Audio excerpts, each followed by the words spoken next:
It's a long movie, but it's actually a pretty decent. Wait, because there's two that I remember. There's the black and white version. There's the colorized version. So squishy. The one I talked about is the black and white version from. Oh, the black and white version is fantastic. Well, That's the one I'm thinking of. It's a long movie, but it's really good. I've never seen it. Wait, you never seen it? I've read the book. I've never seen the movie. Everyone's read the book. The black and white version is great. The colorized version is good, but the black and white version is definitely the best one. Well, yeah, the black and white one was a lot more of a character study / interaction between everybody involved in the. It's like you're watching a play. It's like you're watching a play. Yeah, that's a good thing. I actually did see a play surrounding it. Oh, you did? Yes, I did. I saw it in high school, and it was a really good. Can I have a Pop-Tart? Can we please? The poor man trying to talk over here. Yeah, and every time I try and... seeds. Fuck sunflower seeds. Hey! No. Alex, sunflower seeds. I'm sorry. I've tried. You don't like sunflower seeds. You don't like peanut butter. Well, just let me say this. I'd rather have sunflower seeds than peanut butter. Emotional damage. I used to have that. I don't have that anymore. Well, peanut butter, you know what happens. Emotional damage. Freaking Katy Perry. Fuck her, dude. She's such What happened when I tried to do peanut butter? I almost fucking threw up and I gagged. You remember? Jeebus. Oh, fucking yeah, okay. Poor bastard. My favorite. You almost flew up. One of my favorite things to sneak into a baseball game. It's sunflower seeds. Yes. I remember Right. Whoa. The last time I ever went to a baseball game. Alex went to one recently, right? Yes, this past Friday. Saw the San Francisco Giants and the Florida Marlins. I've not been Queen. Science rule. And it fucking works. God damn it. Yeah, science, bitch. Oh, you got a big stretch. Damn this shit. I actually needed a big stretch. I've been so fucking sore the past You've been working your ass off, man. I have, and thankfully I had me a little mini vacation, so there you go. You deserved it. I had Eric, you had a vacation. Alex and I have a vacation this weekend. I had a mini vacation this week. And it was rightfully fucking deserved after being on my feet for fucking 10 days back to back. So it was definitely one of those well-deserved fucking things. So hey, Bacon, it's been a while, buddy. Bacon strips. Oh my god! Wait a minute. I love you. Why am I opposite? Hold on a minute. Opposite. There, that's better. It's opposite day. That's why. Where's little Gookum here?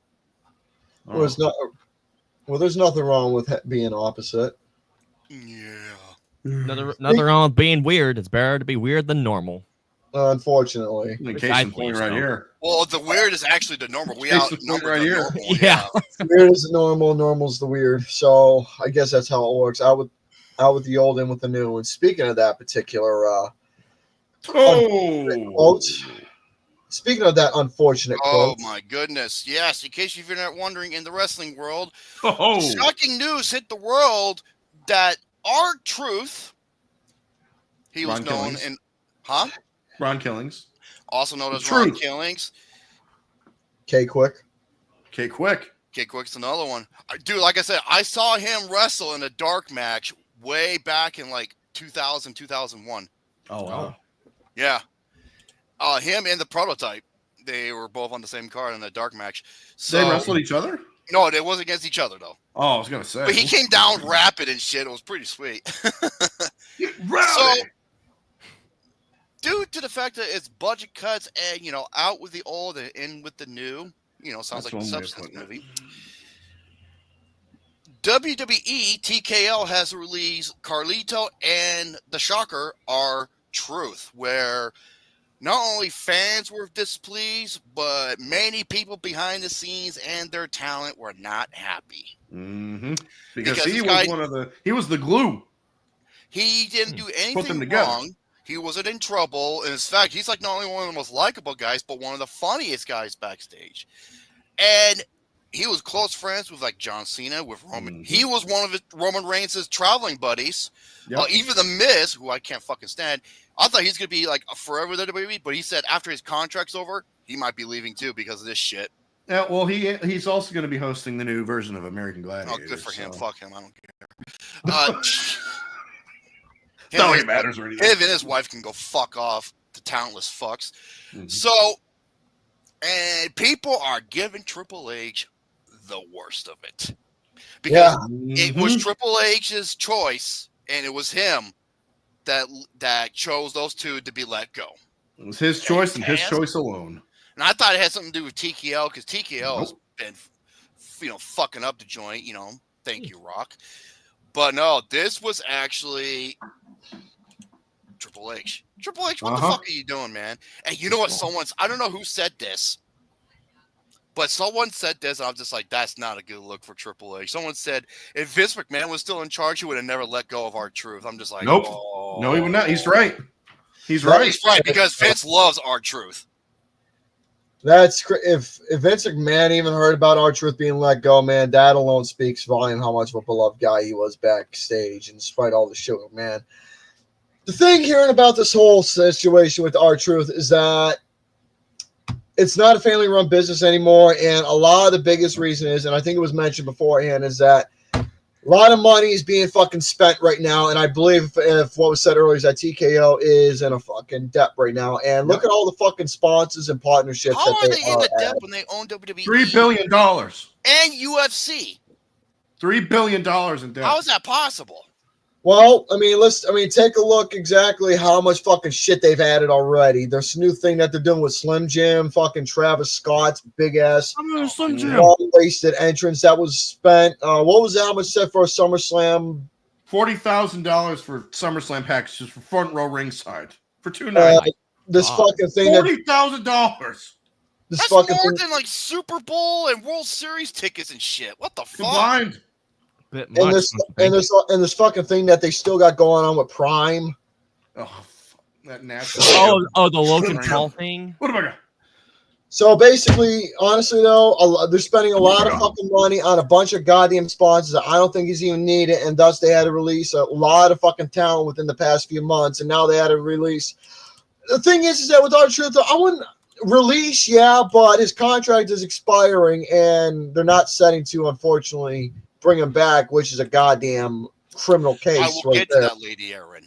Mm-hmm. So this particular instinct about R-Truth, Ron Killings, just being let go with WWE. He's probably going to go to TNA. Either he's going to go to TNA or he's going to go to something else. He was a TNA alumni. He was one of the originals when TNA first started, when he was known as the Truth Ron Killings. He was, I believe, a 2-time NWA World Heavyweight Champion. He was World Heavyweight Champion. You know what's funny? You say that, but last year WrestleMania made more money than any other pay-per-view they've ever fucking done. Which is WrestleMania 40. And they're going back to Vegas too. Which is very crazy. But yeah, everybody's pissed in the wrestling world. Doesn't matter what fan you are or whatever, what company you're on, if you're on the A side or the B side. It doesn't matter. Everyone got equally together, and everyone is very fucking pissed. Oh, yeah, he was the first black NWA champion. That's true. Yes, he was. So everybody's pissed with Simmons, but no, that was WCW. My bad. It's a very big shame that Ron the Truth Killings had to be released. Dude, his fucking shirt, Ron Cena, it was the best selling shirt on the WWE shop. It's selling like hotcakes, and now it's not on the set. That's not on the shop anymore. They took it off. You want to know what should have been an idea to give R-Truth a send-off in the WWE if his contract was going to be expired? What should have happened is that at the Saturday Night's main event, it should have been a retirement match. Like, if R-Truth couldn't beat John Cena because he's that determined to make John Cena the John Cena that everybody knows and love, and not this fucking heel, which hopefully this fucking heel run ends real soon. You know what? Like I said, his promos and everything has been great, but it's the same old shit. He hits him with a finisher, or he hits him with a finisher. They do a promo, and then they have a shitty, awful match, and Cena wins. LOL, bullshit. Yeah. Anyways, his run's been awful. But yeah, anyways, like I said, though, with R-Truth, though, if he wanted to bring back the old John Cena, he said he'd put his career on the line, and obviously with Cena beating R-Truth, that right there should have been a send-off. Mm-hmm. But then again, also, I'm not trying to say anything else, but look at a lot of they got a lot of younger fucking talent that obviously they're pushing to the main roster. R-Truth and was just in friends with general. Tupac? Really? Mhm. But then again, you gotta look at this as well. R-Truth, That's 53. Jeez. He's 53. He doesn't look like he's 53. That's The the guy thing. 54. literally wrestled, if not half better than the main fucking roster right now. Dude, the guy almost lost his fucking whole leg because he took a landing wrong Yeah. outside of the ring. Tore his You know, quad. tore his Yeah. fucking quad. It got infected. He almost lost his whole fucking leg. So, Which what is the hell? unfortunate. And looking at fucking R-Truth now, the dude, he literally looks like when he debuted as K-Quick all those years ago. I Hell, know, the guy doesn't age, dude. hell, he still looks like how he was in his prime when he was the NWA World Heavyweight Champion. I mean, you know the guy is Mhm. funny when you get Brock Lesnar to fucking break character and start laughing in front of everybody. I mean, Yeah, that's how good of a fucking guy you really are. He was the most beloved human being behind the scenes, behind stage, and so on and so forth. And it's a goddamn shame they're not going to have that positive energy a right lot now. of people are not. Hey, wait. Mhm. Hey, speaking of Hi. Tom, hey, look who's in the chat. Wow. Tom. Welcome aboard, good sir. Yeah, it's a big shame that they got rid of Truth like that. Well, hello there, Queen to me. Oh, Oh, whoa. You know Yeah. what, Tom? Tom, I wish you had one more kid because I could finally make that Total Recall joke. He's got 5 kids to feed. Oh my god. And little Wait, Jimmy. It's a goddamn shame about R-Truth. It's gonna be a shame about Carlito as well. But then again, here's the thing with They Carlito. didn't use him that They well. didn't really use him at all. They just made him a fucking bump guy for the Judgment Day. That's it. Threw him in there with a Judgment Day. They didn't give him his old theme song back. They didn't do that. They didn't give him a proper like singles run as a potential mid card or top guy. No more kids. You know, It's a the, bit one of the unfortunate funny things for R-Truth did was when he Carlito. was into the Rumble match and he pulls out a ladder and you They think roll it's a out the ladder. ladder. That was a ladder match. The guy is fucking funny. He's legit hilarious. Yeah, he did a lot of funny fucking things. There was a time where in a tag match where fucking he tried going for a roll up, he pinned the count, and it was the guy kicking out with the referee on top or something. He did a lot He of pinned funny the stuff. ref. He pinned the ref in that match. Remember? Like I said, like the Miz, you know, I don't like him, but he stated, it's like, dude, Awesome Truth. He said it was one of the most fun he's ever had when he was in the company with him. And You want to know what to write up about I thought he's gonna, you know, he's not. His contract's almost up too, and he's probably gonna be done. He actually unfollowed. He unfollowed everything in terms of after the introduction because now, like I said, I'm not a Miz fan either, but I got to be a little sympathetic towards the guy because that was one of his close friends too. So I have to be a little sympathetic with that. And you know, Roman Reigns, that was one of his traveling buddies. Mm-hmm. Yeah. So this is going to be. Oh, speaking of that, I've heard at Oklahoma tonight, the audience at Raw is going to hijack the fucking show. Yeah. I'll believe it when I see it. Who knows what's going to happen? Who knows what's going to happen, what they're going to say, what they're going to do, etc., etc. We'll see. I'm going to check in the Raw and see what's going on with the world. I mean, I'm still checking in, tuning in with what's going on, but it's just going to be a little difficult to really just put past. I mean, there's a lot of things going on with WWE right now that I'm not really too fucking crazy with. I'm not either. I'm not. After fucking WrestleMania, the John Cena run has been fucking pathetic. Jey Uso's World Heavyweight Champion is nothing exciting. Yeah, Rikishi has been voicing his things about that too. It's not. I want the belt off of Jey Uso. All it was just a moment. That's all it was. There's nothing really exciting. He still feels like a mid-carder. Joe Hendry. Motherfucking Tim, and you can't teach that. What else? This El Grande, El Americano. Oh my god, it's so fucking retarded. You got AJ Styles and CM Punk wrestling each other. Then you got this fucking Chad Gable dresses as luchador gimmick. Nacho Libre. Fucking just gimmick. Just make it just AJ Styles and CM Punk only. And then you also have fucking what else you got going on with the wrestling world that's with WWE that's being ridiculous. Fucking Killer Cross is not being featured on television. Doing anything. The guy should have at least gotten a chance to be in the qualifications. Stephanie Vaquer, that was shocking that she lost the belt. I mean, I think she might be brought up. She's going to be brought up. He was Joe brought Hendry, up. he lost the TNA belt, and I think and he's Ricky Starks. brought up. That has me worried. Ricky Starks is going to be brought up too because he lost. That too. That has me fucking worried. It's too soon for Ricky Starks because he still needs. I still think he needs a little more time. At least go for the main World Heavyweight Championship of NXT. It's a little too soon for him. Same with Jordan Grace. It's just a little too soon. It was a little soon for Julia. Well, then again, she was the NXT Women's World Champion. And plus, the crazy thing is that enough time and inevitability. And the crazy thing is that the thing with Roxy and Perez and Julia on Raw, they had something going with that, but they split them apart, and then now Julia's on SmackDown. Okay. Hunter, that's, you know what? I like the way you think, Hunter. The women... Stephanie Fakir getting called up. So no, I just waiting for her to read the scissor for 6 minutes. Dude. Now you have my I bet you Hunter can get with someone that looks like one of them. He looks like Johnny Cage, dude. Oh my God. What the fuck? Do you like when you're about to kick someone's ass? Do you do like a fucking shadow kick? Oh, good God.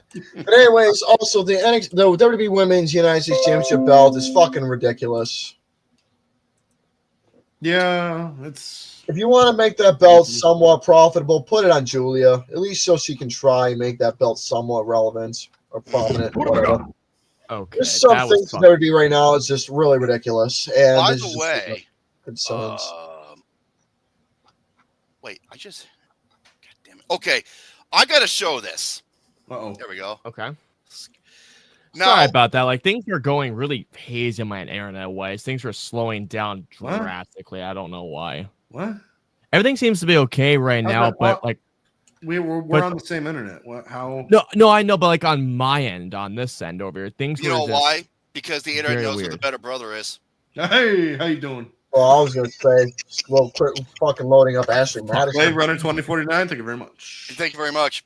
Sales. One of the greatest fucking movies ever for me. Sales. Okay, just take a look at this. Did I win? No, just look. Wait. Oh, holy shit! You played LadyErin?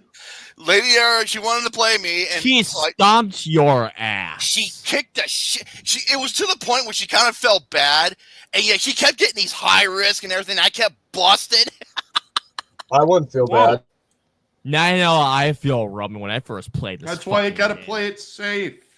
Dude, how can I play safe when she's got 450 plus points? Did she get the bonus? I wouldn't feel bad. Yes, she did. No one got the zap.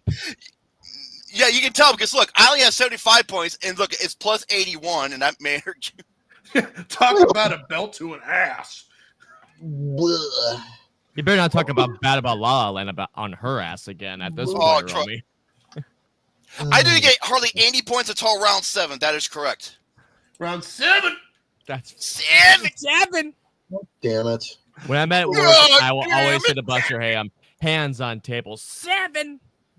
But that's what you get for roasting me. He laughs so every time I do it. And by the way, here's another thing that LadyErin sent me. That LadyErin sent me. I had to read this out loud. Hello, Jose. Okay. No one got the zap. You can tell on the screen that no one get the zap. That was in the other game. Now, there was an OnlyFans model, Annie Knight. Beautiful woman. She looks like Margot Robbie. Listen to this shit. She was sadly hospitalized following sleeping with 583 men in 6 hours. I've heard of this. How's that even fucking possible? What? Huh? Massive gangbang. I was gonna say like she'd had to have gone gangbang. 83 people in 6 hours. I don't even know 600 people, and yet she's banging them in like a quarter of a day. 583. And she said that she is not doing very well. Was Big Beefy one of them? When you're banging there 600 people. Was Big Beefy one of them? No, he plays as the roast beef sandwich. Okay. Well, I was going to say something so mean for a second. I'm not going to. Can we calculate each man per minute? You know, that's a good idea. Hold on a minute. 6 hours. 583. She must have been repeatedly gangbanged. That's all I'm going to say about that. No, it was multiple people. And, 60 minutes is an hour. Right. Times I'm fucking 6 told that is 360. So it's 360 minutes is 6 hours. So 583. Math. We're doing math, folks. I fucking hate math. Times carry the 1 to the 5th power minus the square root of 9. And you So gotta see, do she fractions. basically banged. How many people? Okay. She banged 1.6 dudes every minute. Well, that's the definition of a total slut. Or better yet, 16 dudes in 10 minutes. Well, here's the question: who's the father? You are That's the gonna be the father. greatest Maury episode ever. What is that even? Hey Benjamin, how you doing? Oh, Ben Mason. Bite my butt, Benji. Oh, Tourette's guy, dude. Yeah. I was early up, and I just saw a notification. I looked, and I'm like, I'm watching it right away. soon as I woke up, that Man, was I was thing I fucking saw. tears laughing. I The still have one- not seen it yet. The greatest thing I heard Tourette's guy say was, Gary's ass is good as toast. No, he said about his toilet or his ass. He's like, Gary's toilet, it's about as good as toast. I could have saw that. That made me fucking happy just hearing that. Dude, if you don't know who Tourette's guy is, back in Watch this 2000, stuff Bite right my now. butt, Benji. 20 years ago, he debuted on the internet. Oh, Bob This is before Saget. YouTube, and his things were circling around. And in 2006 or 7, he had 20 YouTube. cases of pickles? You wanna know I the guess crazy my car's thing gonna is smell that like pickles. I he's- don't give a shit. For him to continue this character for so long, especially the camera quality staying in 480p, that's Yeah. how fucking loyal to the character. Yeah, is. and Stop dude, reading, get it there. What? every comment's like the legend of the king has returned. Tourette's guy is a legend, folks. I I never know I love needed how- anything until I saw that this morning. Yep. I love how every time I see that watch clip, I love how the fucking sound clips because it goes so loud in the fucking video. Oh my! Or like the fuck. Oh my god, there was so much shit he said in that video, and By the way, there's something that I want to talk about with everybody that's kind of probably take a little bit of some time to talk about because there's Squid Game. well, that's one of them, but not necessarily the whole entire thing. But I want to talk Stranger about Things. that's another one of them. Guillermo del Toro's Frankenstein. I saw That's the trailer. That looks fucking. Oh. Why is that not a theatrical release? That's another one that I want to talk I about. can't fucking wait for that movie. Well, can we? Can I at least dive into this fucking You thing? go. Or- What's your show? Oh, that's another one. I got a new Chomp. You got this one, and the classic. Gary's wrong. That's Gary, yeah. Oh my god, fucker. So recently, there was an event that took place a couple days ago called Netflix Tudum 2025. Now, as for what this event is, this is basically like a red carpet premiere event where it's going over newest seasons or newest shows or movies that's supposed to be set releasing on the Netflix platform. Also, CM Punk and Rhea Ripley, Liv Morgan, and Raquel Gonzalez were all there, doing an angle. And then we had the presentation of Doing an angle. They actually did a small angle. Acute or obtuse? You fucking mark. Go on, Gary. I'm not lying. They actually did do an angle with Rhea Ripley and Liv Morgan. There was an angle that happened. But anyways, besides all that, though, Tudum is an event that was not only celebrating just Netflix in general, but also the newest shit that's supposed to come out within the summer, fall, winter seasons. And there was a lot of things going on within the television and movie world that's transpiring. Mm-hmm. Let's go over the movies real quick because there's not really many that I want to necessarily go over. So in terms of the films coming out, just to get the shittiness out of the way, Happy Gilmore 2 is supposed to come out. Next. Moving on. But here's a couple things that I actually am interested in. Knives Out is continuing on with the whole... Dude, I can't Knives fucking Out wait for this movie movie. is going to be coming out, and obviously from the way that Daniel Craig looks, reprising his role as Benoit Blanc. Benoit Blanc. Speaking of Knives Out, I hope that the Happy Gilmore character falls onto a fucking knife. Moving on. Oh, good God. But yes, The new movie is called Wake Up Dead Man, A Knives Out Mystery. Now, this is going to be a lot more different than the previous two movies. The first one was incredible. The second one was not bad.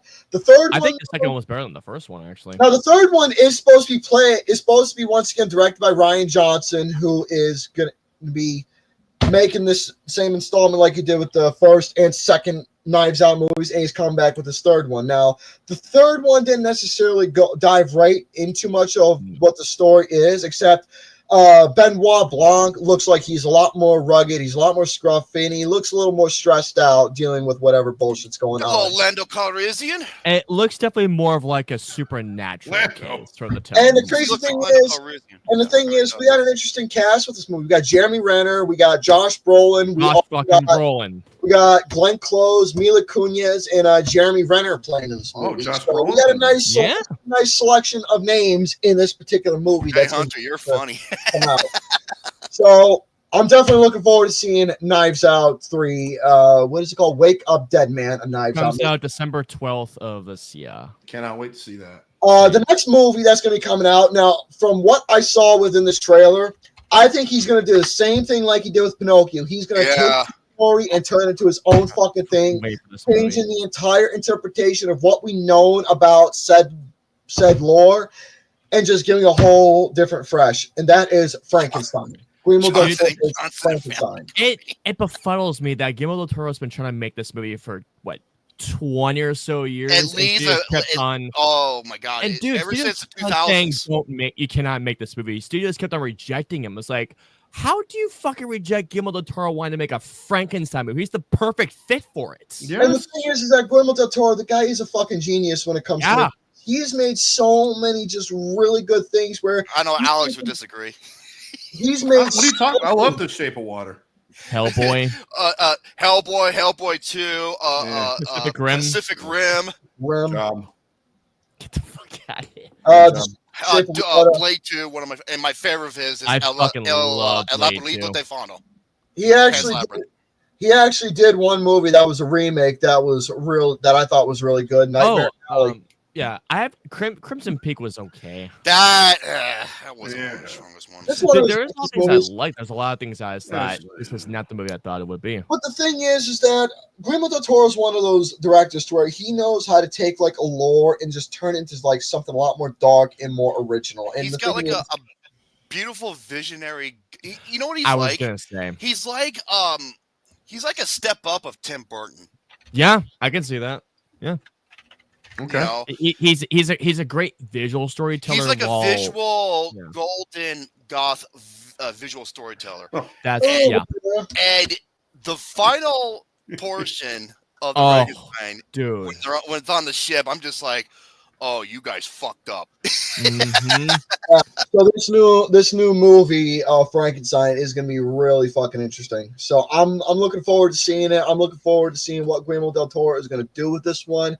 And this particular movie is supposed to be a November release, if I'm not mistaken. The fact that Oscar Isaac is portraying Victor Frankenstein, I love that cast. Oscar Isaac, monster. Jacob Elordi, I think that's the guy's name, and Christoph Waltz is playing one of the I can't remember who he's playing, but he's playing a very pivotal character from what I've seen. Gary, you'd be perfect as Igor. No, it's Igor. Igor. It's Frankenstein. Fucking Gary looking like Quasimodo. You know what? He gets Esmeralda in the end. So no, he doesn't. No, well, he tries to, but no, he doesn't get Esmeralda. Quasimodo. I was trying to help him out. God dang it. God damn it. No, I'm fucking Frollo then. I'm gonna beat the shit out of you. All right. Now let's get to the television portion of. Oh boy, here we go. I'm saving that one for last. So let's start off with one of the TV programs that's going to be coming out, and this is going to be another November release. The season 2 of Wednesday is supposed to be coming out. Cannot wait for this. Cannot wait. Jenna Ortega, unlike the first season, she's a little bit older in this one. She did a really good job playing as Wednesday in season 1, and she's come back once again to play as the role. Now, not much is necessarily shown of where season 2 is going to be in terms of what the story is and where it's continuing, except it's going to be a little more darker. It's got a whole different genres going on with it, like black comedy, coming of age, gothic mystery, supernatural, thrills, you name it. But then again, if you're a fan of the Addams Family, you're going to get a lot of different things going on. So, did you like me in the movie or in the show? I was Uncle Fester. Yeah, fucking Uncle fucking Fester. Uncle fucking Fester. Uncle fucking Flood Fester. I mean, if you want to talk about again perfect casting, Jenna Ortega is perfect for Wednesday. I said it so many times. Jones, man. Oh, Morticia. I've said it so many fucking times on the program. Michael Douglas, you lucky motherfucker. Luis Guzman, you lucky motherfucker. Jenna Ortega is one of the best up-to-date modern actors working right now. You know she is? She's everything that Rachel Zegler tries but fails. Yeah. I agree. Now, the first episode... Uncle Fester the molester. Fucking Barry, go ahead. Oh, God, shut up. That was funny. That was great. Season 2 is set to release in August. It's going to be a little bit more interesting, a lot more unique tricks. I'm sure that Wednesday is going to showcase. The funny thing is in the trailers that she was on her way to board the airplane, and they fucking scanned her to see what weapon she had. She pulled out a fucking axe, a taser gun, and the fucking cops like, where the fuck did she get all these things? And here came Thing out of her fucking coat pocket. Thing. I knew that was gonna fucking happen. Hey Gary, you know something? I see some portions of it. Wednesday only smiled when Uncle Fester showed up. Well, yeah, because everyone loves Uncle Fester. Well, that was she. Remember, she was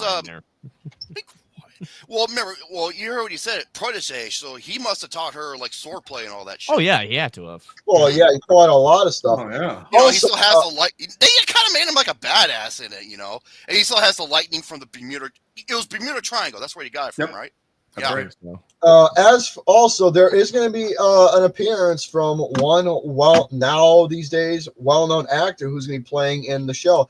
Haley Joel Osment. He's going to be he is going to be in season 2. I heard that name in a minute. Also, my son is something was he was in The Boys. Not The Boys. Haley Joel Osment. He was in that show that was based off of television. He was in The Sixth Sense. He put in that also that Uncle Romy. That's racist. What? And he was also in that movie, AI Artificial Intelligence. No. What's that television show? Big Bang Theory. It's like a Hollywood. It has a bunch of people. Oh my god, I can't fucking think of it. The Big Bang Theory. No, it's not Big Bang. I would. Fuck. Oh, yes, it is a stupid show. But yes, that is season 2 of Wednesday. It's going to be a little bit more crazier than the first season. Oh, okay. Great show. I'm definitely looking forward to seeing it. There's going to be 2 parts of season 2. Part 1 is in August. Part 2 is going to be in September. Now let's get to another TV show that is going to be it's another 2 parts. Oh, here we go. What the hell was that? No, it's not this one yet. Oh, yeah. The next show we're going to be talking about is Stranger Things. Well, actually, there's 3 parts, isn't there, technically? It's either 2 or 3 parts that's going to be happening with Stranger Things. Now, the first part is going to be, once again, another... first part is going to be late November, around Thanksgiving. The second part is going to be on Christmas. And then the third finale part, you're right, is going to be the end of December. So, from what I see from Stranger Things 5 is that not only was this trailer recapping all 4 previous seasons, but literally, they are literally setting up something really fucking big of what's happening in Hawkins, Indiana. You're going to meet new friends, new cast. But this right here is going to be the end-all, be-all of the fucking underworld mixing with the fucking reality. It's hard to believe that the show is ending at the end of the year. It's you know what that show needs? Plasma! But... Well, then again, they did dress up as Ghostbusters. They did. I got you that, motherfucker. But then again... The way that they're setting this up is that they're setting it for Thanksgiving, Christmas, and New Year's Eve. So they're really setting up something just very interesting within this program. Now, the trailer itself, sure, the first opening trailer wasn't necessarily anything that was like I said, it was a recap of the previous 4 seasons. But season number 5, this is where it's gonna go like fucking aliens versus the world, literally. And it's up to fucking, and it's literally up to everybody to stop the fucking Better underworld than from. Cowboys versus aliens and kids versus aliens. Well, we're just gonna have to wait and see what's gonna happen with Stranger Things 5 because goddamn, that trailer was crazy. Okay, you know what? Wait, okay, because everybody remember them as child actors. Have you seen what they look like now recently? Holy shit! Fucking They turned- nuts. Okay, like first of all, Millie Bobby Brown looks like Natalie Portman's twin. Singer? No, Millie Bobby singer. Yeah, don't be The cruel. singer? God damn it! Yeah, my You no prerogative. good Don't be son of a cruel. bitch. No, Millie Bobby Brown. She looks like Natalie Portman's hot twin. And then, okay, you remember Oh, Daphne King, Bill- who played okay. X-23? Have you seen what she looks like? Oh, yeah. Son of a bitch! You know that one kid. Oh, what's that one kid's name? Who's the fucking one of the main protagonists? He Finn Wolfhard? plays. No, in Stranger Things, he plays Mike. Finn Wolfhard. Oh, that's what I just said. Well, I just said it right back. This kid, he's literally the definition of a fucking 80s star protege who could have been somebody back in those days if he Haven't was we made around. $600 million already? You gotta be fucking kidding. What did? The crazy thing is, the kid's the same remake age of as Steel fucking and Jenna Snitch. Ortega. But I really believe that after Stranger Things, his career is going to escalate later on. I hope so. No, it was sure as hell much more of a significant improvement when he played in fucking It. As that He was great fucking in it. Get out You of mean here. He was shit. great. You mean yeah, that shit. fucking well, he Especially plays that part more- 2, which was awful. Well, part 2, we can all agree, was definitely not. Fuck those movies, dude.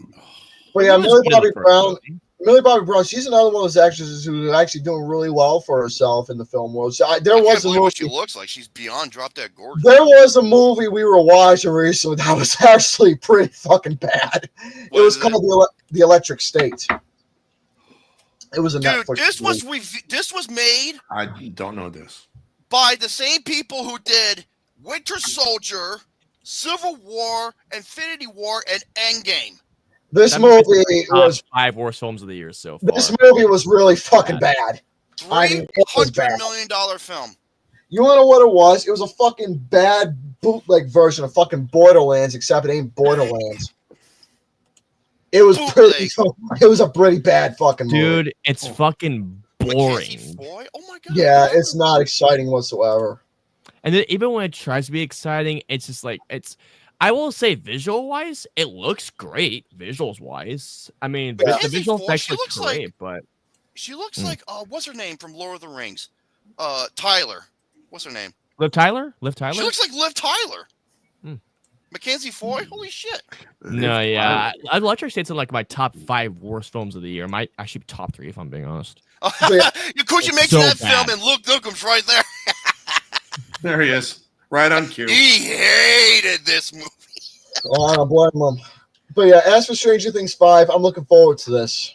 Same. Yeah, they're not the same Russos anymore. All right, I shall don't know we? what the fuck happened to them.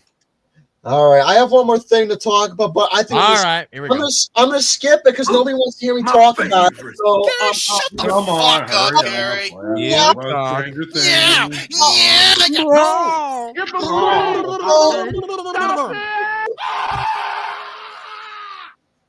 Hey Gary. fuck up that bullshit. Oh, by the way, hey Gary.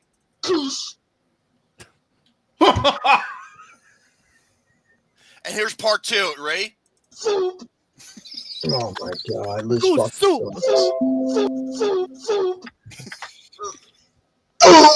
All right. Okay, that might replace that one.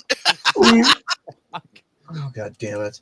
Okay, so this one I've been wanting to talk about live on the program, and holy fucking shit How many balls. times did you jerk off to the hot Asian ladies? Does player 120 count? You actually know that. Does Honju count? Player Wait, he 120? doesn't let Gary finish. He doesn't One, get to finish often. In more ways than one, Bacon Pug. Yeah, I never get the fucking finish. No, go ahead. I want to hear this. Okay, so Squid Game 3 has just released their trailer, and crazy enough, when I was watching this event live,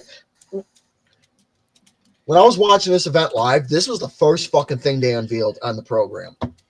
So this really took me by surprise watching this fucking trailer. Some of the members of the cast was there. Player 149, 456, the frontman, and 120 were all there, and it was a shame to see 120 not dressed up in drag. I had Sam as a fucking dude in this premiere. Long mint. Unfortunately, I didn't get no long mint that night, so that hurt my feelings a little bit. Anyway, I watched this trailer, and they revealed the next 2 fucking games that's going to be in this program. Now, this new game, I've been doing so much fucking research of what this new fucking game is called, and I believe, from what I'm mistaken, this is going to be an original concept of a game called, I think it's called Keys and Knives. That was just the loose term because those are the main, things that are going to be used. So I already explained what the game is. I already explained what the rule of the game is. Where keys and whoa. Keys and knives. Keys and knives. Keys and knives. That's like Angelina Jolie foreplay. Well, then again, it's not the real name. It's just, I'm talking about. How many kids? It's just going by verbatim of what the fucking main tools are. So 2 players are separated on the 2 teams. One team's given knives, the other team is given keys. The goal is to kill the fucking blue team, retrieve their keys. Give me a fucking knife. Fine. Well, the red team's going to get the knives, the blue team's going to get the keys, and the goal is for the red team to kill the blue team, retrieve the keys, get it to a certain door that has because each key is going to have a certain shape on it. Like, for example, if a key has a symbol of a triangle on it, they got to find a door that has like a triangle symbol on the door as well. And plus, each room is going to be inspired and themed by different paintings, sculptures, and a bunch of other that is true, like inspirational art effects. And a triangle. Hope it's not a pentagram. That's the 4th game. As for the 5th game, the 2 big dolls that they showed, the 5th game is going to be a deadly version of jump rope. I've heard about you'd said something about this in the. It's a deadly version of jump rope. Basically, it's where it's going to be testing everybody's fear of fucking heights, like with glass bridges. But the difference is that there's going to be 2 railway train signals where it's going to be from red light, green light, and basically, when they go from red light, they're going to have to walk across the track, across the little bridge. If it goes on red light, if I'm not mistaken, that's where the jump rope is going to start winding. And I thought it was going to be like red light, green light, where like something in Mad World, where if it's red light, you're on the train track, and here comes the fucking train. Hey, hurry up! It's coming. What are you talking about? Pow! Bang! Bang. No, the difference is that it's like I said, with this whole jump rope thing, once it's green light, it's going to be making your way across. But once, if I'm mistaken, the green light is going to be the jump rope going. And you got to make the jumps with whatever duration time. Once the red light hit, I believe that's when you're going to be making your way across to try and get from point A to point B. And from what I saw in the trailer, that fucking jump rope is going to be like moving. And if it hits your leg, you're going to be falling. I mean, you're going to be fucking dead. He needs the Golden Gate Bridge cable to jump rope. Oh, for God's sakes. But yes, the 4th game is going to be pretty fucking deadly. I'm sure a lot of well-known casts and characters are going to be not only killed off, but also. Is this thing going to be like? Is this thing like so strong that it could like decapitate you or something? It's not going to decapitate you, but it's going to be long enough. But it's going to be strong enough where it's going to push you off the fucking bridge, where you're going to be tumbling. Oh God. Yeah, it's so it's like a R-rated version of Wipeout. Something like that. Oh, okay. If you've seen Glass Bridges, then you'll probably get an idea with how the jump rope game is. I wouldn't see it because I would fall right fucking through it. Oh yeah, but yes, towards the very end of the trailer, the front man and Gi-hoon are literally going to be facing each other, like literally confronting each other face to face, which is going to be fucking crazy. Also, there's going to be a small backstory prequel going on, seeing how Inho ended up becoming the frontman when he originally joined the games in 2015 as player 132. and it's going to showcase how he ended up becoming the front man. So season 3 of Squid Game is going to have a lot of crazy fucking shit that I am honestly looking forward to. And Squid Game 3 is coming out this fucking month. I cannot wait to watch it. Once the season is released, I'm going to come right home. I'm going to binge season 2 into season 3, not being bothered by anybody because I want to focus on this. So, got 54 fucking votes already. How's that even possible? But there you go, folks. That right there is the Netflix Tudum. Would you quit banging your fucking desk? Jesus Christ! That right there is the Netflix Tudum event of some of the things that they showcase, television and movie wise. That's all I gotta fucking say. Goddamn burping and farting and pooping and shitting all over the place. A lot of things I'm definitely looking forward to. Television and movie wise. Well, Alex and I voted for Power. I think we were the Powerade's the best. It is. Especially the Mystic Mountain Blueberry. That is a great flavor. You want to know what the crazy thing is? I usually don't like going on Netflix, but surprisingly, they got a lot of cool things that's going freaky, Jonathan. They got a lot of cool things going on, like within. Oh, the Deadliest Warrior. Just make sure you don't make it so campy and goofy like they did on some of the things. Because the Deadliest Warrior. What are you doing? What the hell are you doing? I'm done. Are you done talking? I am done. Good. Son of a bitch. Anyways, oh yeah, by the way, hey Sandman, fuck you. Sandman.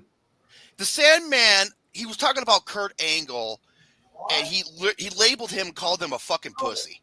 What? Why? Because what happened back in ECW, where he was about to join and he saw about the crucifixion thing, and he walked out and he labeled him as a pussy for that. I was just like, hey, Sandman, you're nowhere on the same fucking level as Kurt Angle. Kurt Angle could wrestle laps around your stupid drunk old ass. Okay? True. The only reason why you were over is because of your goddamn gimmick. That's it. You can't wrestle worth a fucking shit, and you can't speak on the mic worth a shit, and Kurt Angle would kick your fucking ass, dude. True.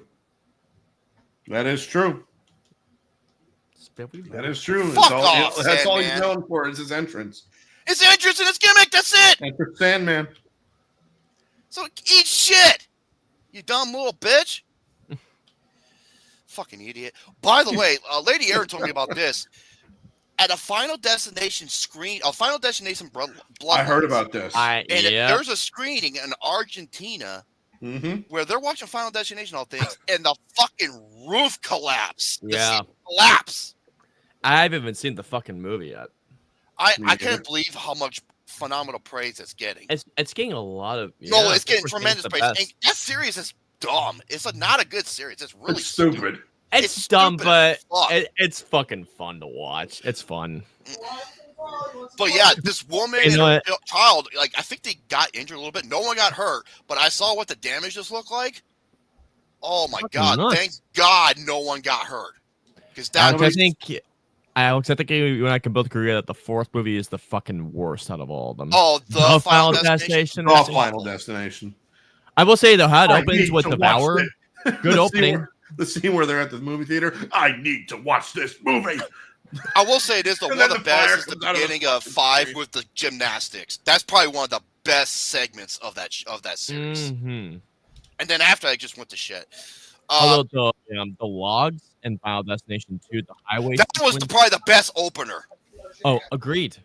And then I couldn't stand the rest of the fucking movie. No. By the way, fool me once, shame on you. Fool me twice, shame on me. Morbius tried it, it fucking failed, and so did Snow White. Snow White. Oh yeah. Now, I got 2 different reports about this. Okay. Like multiple ones. I'm not sure which one is true because they both said the same thing multiple times. But yes, May 9, 2025, Disney re-release of the live-action Snow White, fucking disaster, to 1,300 theaters, and it's one of 2 things. It only managed to take in an extra 335,000 the weekend average, around 250 per theater, or it made 210,000 across 1,300 theaters, averaging just $50 per theater. Wow. So on average, $210,000 to $335,000, and it made $50 to $250 per theater. That is a fucking disaster. And look, Nookin, you're funny. Yeah. You're funny. So what the fuck were they thinking? People hate the movie. No one showed up for it in the first place. What makes you think it's going to show up for the second time? You fucking retards. Disney, Walt Disney, he'd be rolling in his fucking grave, man. He is rolling in his grave. Except I can't say that because he was cremated. So he was no cremated? joke, he was actually cremated. So if people actually think his fucking ashes were rolling in his ashes, and his ashes were scattered his all ashes throughout, are just scattered and just in disbelief, and all throughout Club 33. If you know, you know. The fuck. That's like saying it's shit, but hey, it has sprinkles. Hey, you know what? I did rewatch recently. I rewatched Two Frame Roger Rabbit. You know that's like the best of Looney Tunes meets See, Cougar, fuck off.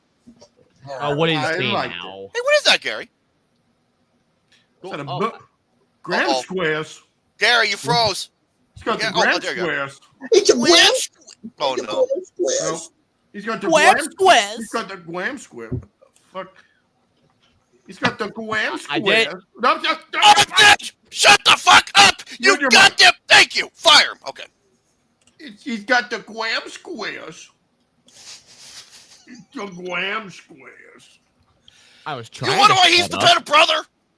I was trying to be quiet. The only time you should open up your mouth so I can stick my fat prick in it. All right, now as I was. You need to get that I got that sounds from like a House Virgin and That Deadwood. sounds like a personal problem. What did I say? Sounds like a personal problem, dude. Oh wait, what you saying, Gary? Oh, look at the kitty. Let me see. Good old Jim Ross. He had to undergo surgery, and his surgery was a success, and he's now in the healing process. Thank God. Jim Ross is hands down the greatest wrestling commentator or broadcast journalist of all fucking time. By the way, Ric Flair, kiss my ass. Eat shit. You clout chasing piece of shit. Flair, kiss my ass. Fuck you, Ric Flair.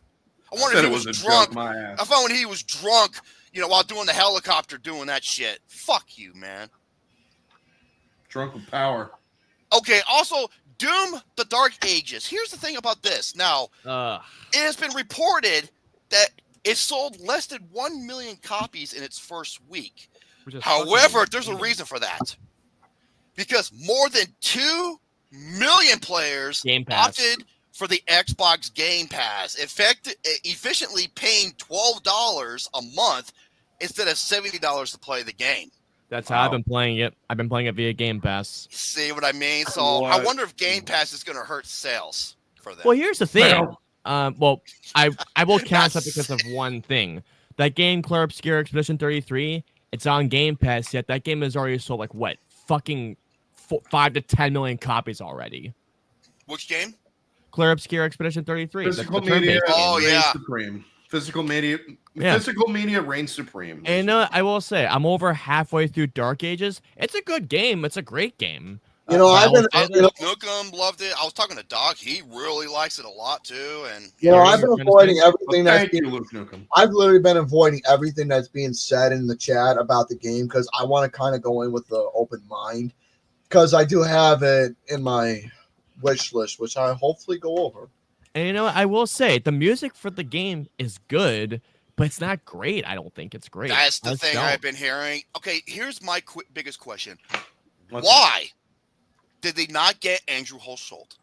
I don't know why they didn't just stay with him because Andrew Hulshult he has worked on multiple amazing projects in the past, especially amazing covers for Doom, the classic Doom games, and other Doom games, and he worked on the Blood Swamps in Doom Eternal, which is one of the best. It's like on par with Mick Gordon. Why did they not get? And he did the remake of Rise of the Triads.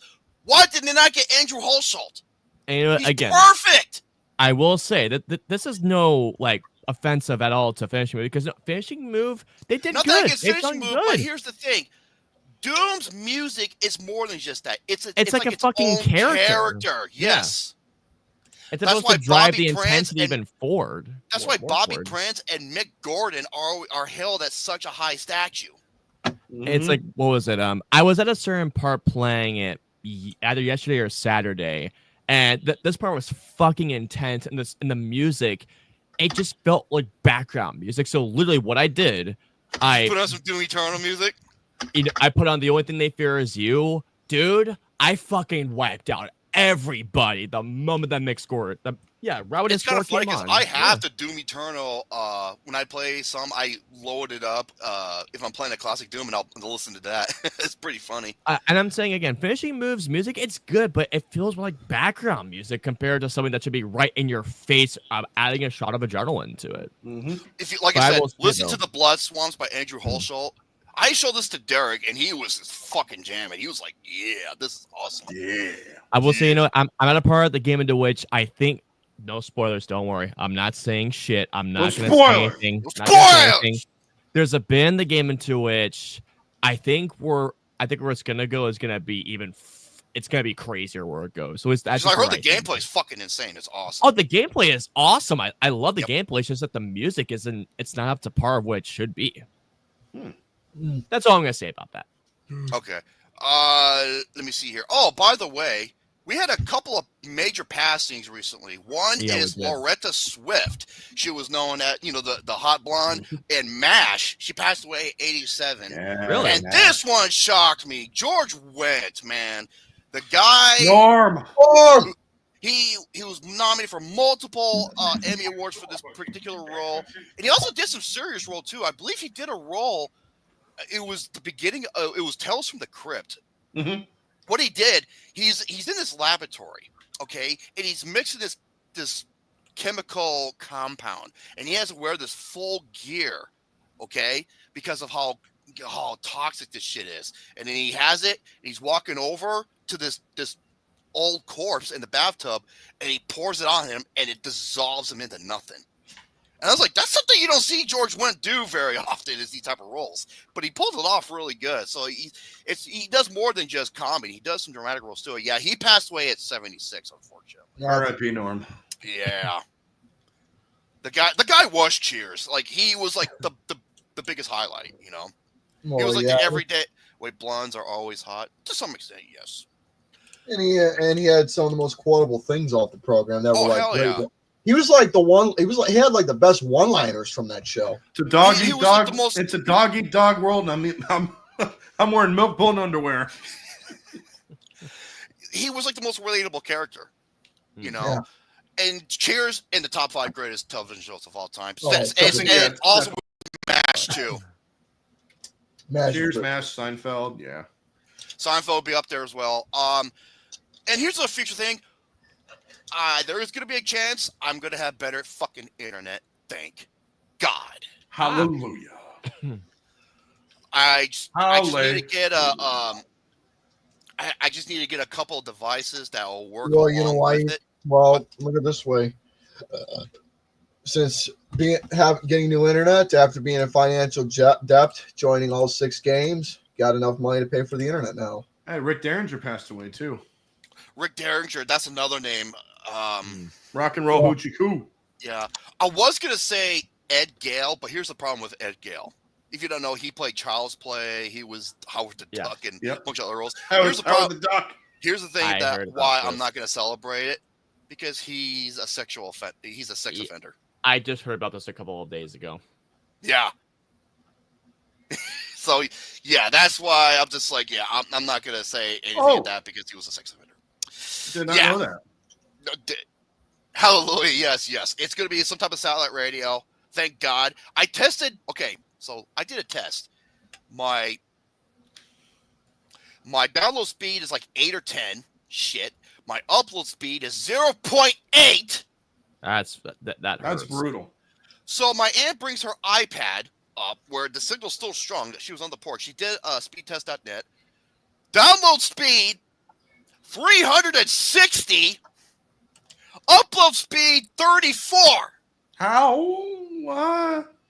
I mean, my upload speed is 34. What the fuck? That's like going from Pee Wee Herman to Shane Diesel. Shane Douglas?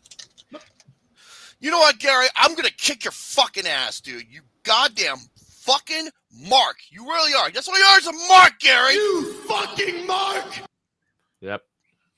Oh, Jonathan Goss. I think he was the guy who played. He was one of the supporting characters from King of the Hill. I think he passed away as well. Damn it, Bobby. John Red- Hold up, Ricky said, "People, stop trying to be creeps. Either get a hooker or be gay." Happy Pride Month, people.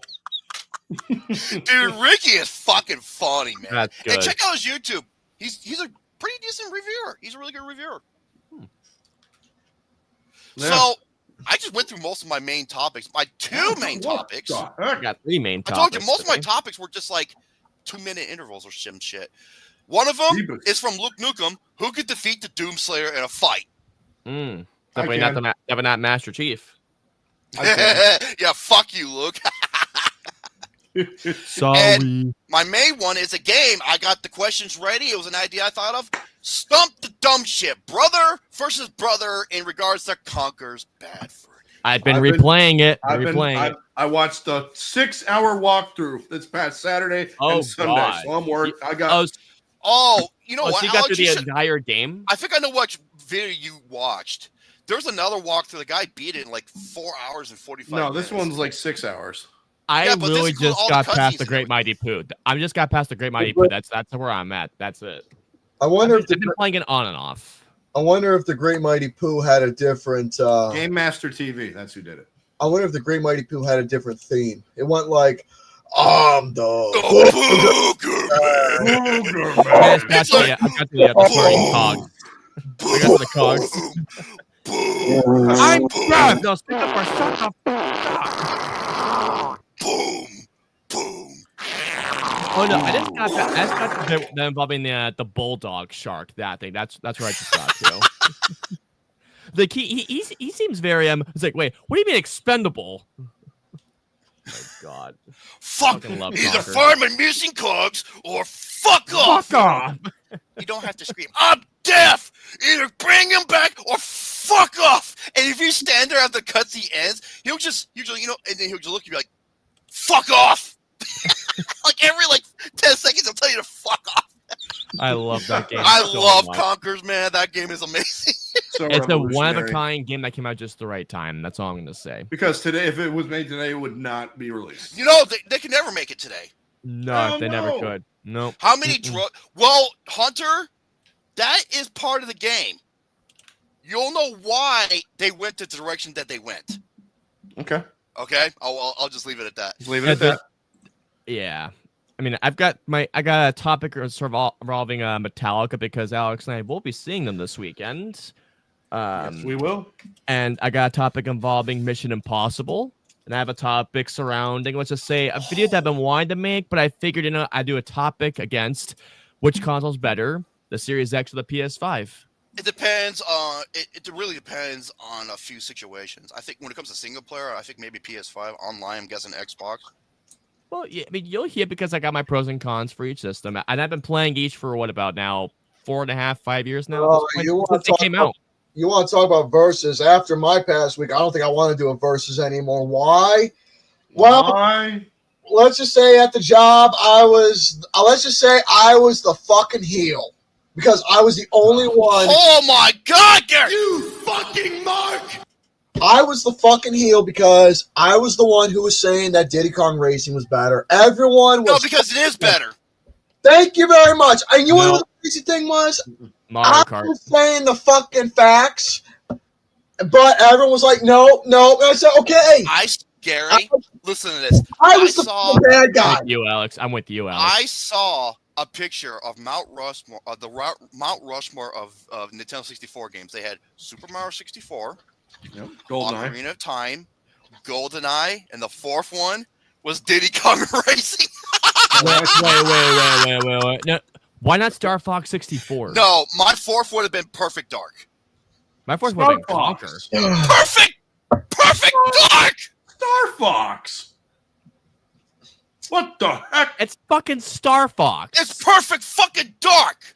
I'm sorry, I'd rather you play Star Fox and you could fire Gary, fire him! Fire! They're fired! They're fired! Don't get me wrong. They're fucking fired! I love Perfect Dark. It's one of the greatest first-person shooters, but comparing that to fucking Compared to Star Fox, come on. No joke. yeah. When I was there, I asked the people, how is Mario Kart 64 better than Diddy Kong? None of them could even explain it to me. Of course they can't. The gameplay wise. Because they're all up in the feelings. Well, they weren't in the like I said, I was the biggest fucking bad guy over there. All because I was saying the fucking gameplay was better. It's not as bad as Super Smash Bros. It's better than Resident Evil fucking 4. Even Resident Evil 4 revolutionized motherfucking gaming. Someone's still a sourpuss about that. Goddamn motherfucking Skippy. You know, I'm just glad Dumb fat hippie. I'm just glad somebody's on my side with the whole Diddy Kong thing.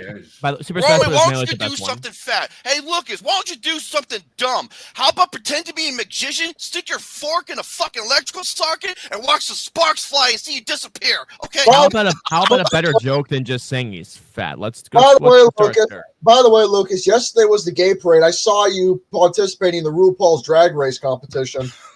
Yeah, Lucas, I saw you in those fucking ass chaps at the Blue Oyster. Damn it. That's what you get. That's what you get. Wait, they want to talk about feelings. How about they... What? What? It's what Bacon Plug said. He said this. He goes, oh my God. He goes, they want to talk about feelings. How about they feel up this dick? Oh, good God. Oh, my. Dude, Bacon Plug. What are we doing? Well, since we're talking fucking conkers. Oh, by the way, I do have one other topic. I'm not sure when to get to it. Thank you to William and LadyErin. The worst live-action Disney films are not remakes. Oh. Well, why don't we play our game first since we've been talking? Play a game? Save that for last. Save that for last. Eat shit. Yeah, save that for last. Gary. What a pussy. You're trying to rush shit now, Gary? I see what you're doing. How am I rushing? We're talking about it. Should be in a technical to slap nuts. Well, at least we have nuts to slap on, unlike your roast beef in between your legs. I can do my PS5 Xbox topic. What do you have? What do you have? I have every NFL stadium ranked by average review rating on Yelp, Google, TripAdvisor, and Facebook. Number one better be Lambeau Field. Or in the top 3. No, I like if you guys are interested. That one I am, actually. Okay. Rounding out the list, number 32, we have FedEx Field for the Washington Commanders. That don't surprise me. That's not surprising at all. Is that just a bad That stadium? place is a shithole. It's a shithole. Okay, I was going to say that's like bad the stadium. Oakland A stadium, equivalently. The turf is bad. The stadium's falling apart. You got sewage dropping on people during the games. Wait, that's real? It's bad. It's like the Woodstock 99 of stadiums. Oh, okay. Say no more. I got it. Number 31. Number 32 is, or that's number 31. Number 30 is Allegiant Stadium, where the Las Vegas Raiders play. Interesting. Oh, the new stadium. Interesting. Yeah. The Oakland Raiders. The Las Vegas Raiders. Oh. Wait. Am I smirking? Is my connection bad? No. Don't forget to show. Oh, I thought someone was talking to me about. Don't worry about it. Go ahead. 29. See you, Cougar. Levi Stadium, San Francisco 49ers. It's like, motherfuck you. 28 is interesting. The newest stadium, SoFi Stadium for the Rams and the Chargers of Los Angeles. Wow.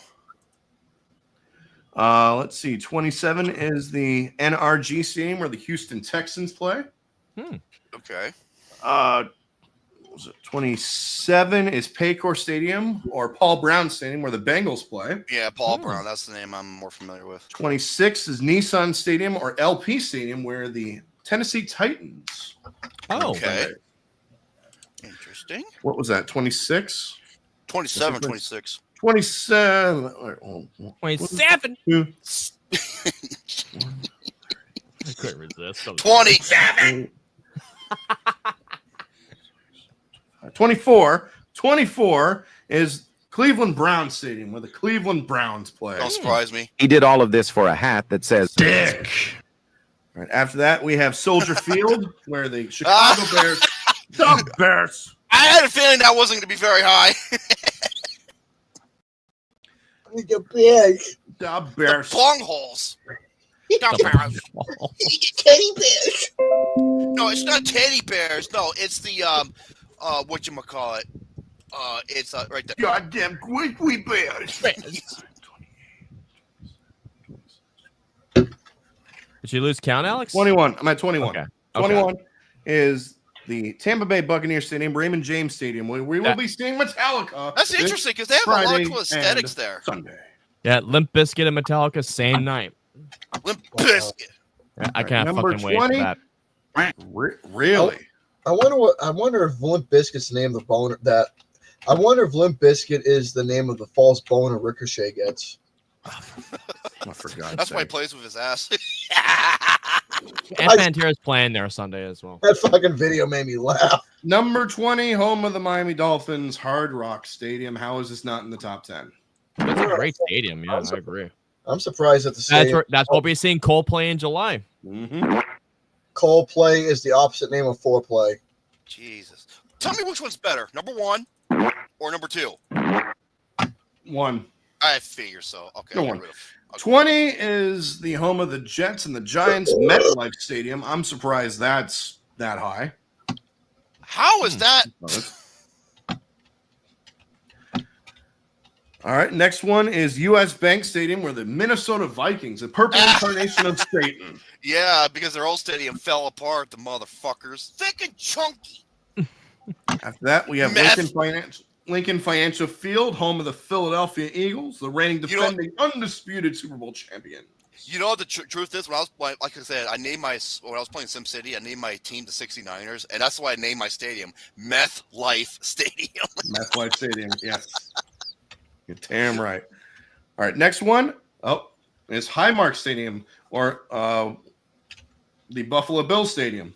I'm surprised that's low. Ralph Wilson. I'm surprised that the Bill Stadium's low on that list. Then again, when we went, it was a fucking Well, they stadium. moved to that new stadium not too long ago, haven't? Is that? You should see what They're it looks building like now, man. Oh, they're still It's building fucking- it. Okay. You should still see building what it's looking like now. It's looking really fucking good. They've not been fucking around at all. They've been working on this new stadium every single day. Literally every single day. Yeah, and believe it or not, they're actually like closer to being done than they should be on schedule.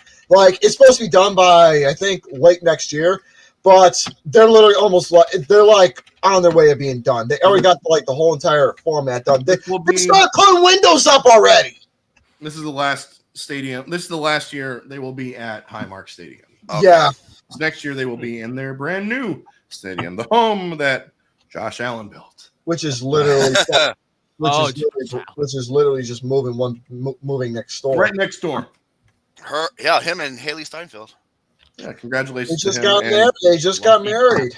Man, she's a looker too. Holy shit. Yeah, him and Have Jerry you seen Seinfeld. Sinners, man? Oh my You want to know God. you want to know the crazy thing is one of the chiropractors who work at my job actually does chiropractors for the Buffalo Bills, and he's actually met both Josh Allen and Haley Steinfeld numerous times. Yeah, he did just get. Speaking of chiropractors, when he adjusts your neck, So what he told me is that he said that he told me that from his experience, Haley Steinfeld's a lovely woman. Well, there That's you what I go. keep she's a hearing. cutie too, man. My God. Next one up is Everbank Stadium, home of the Jacksonville Jaguars. The Jaguars. The Jaguars. Been there.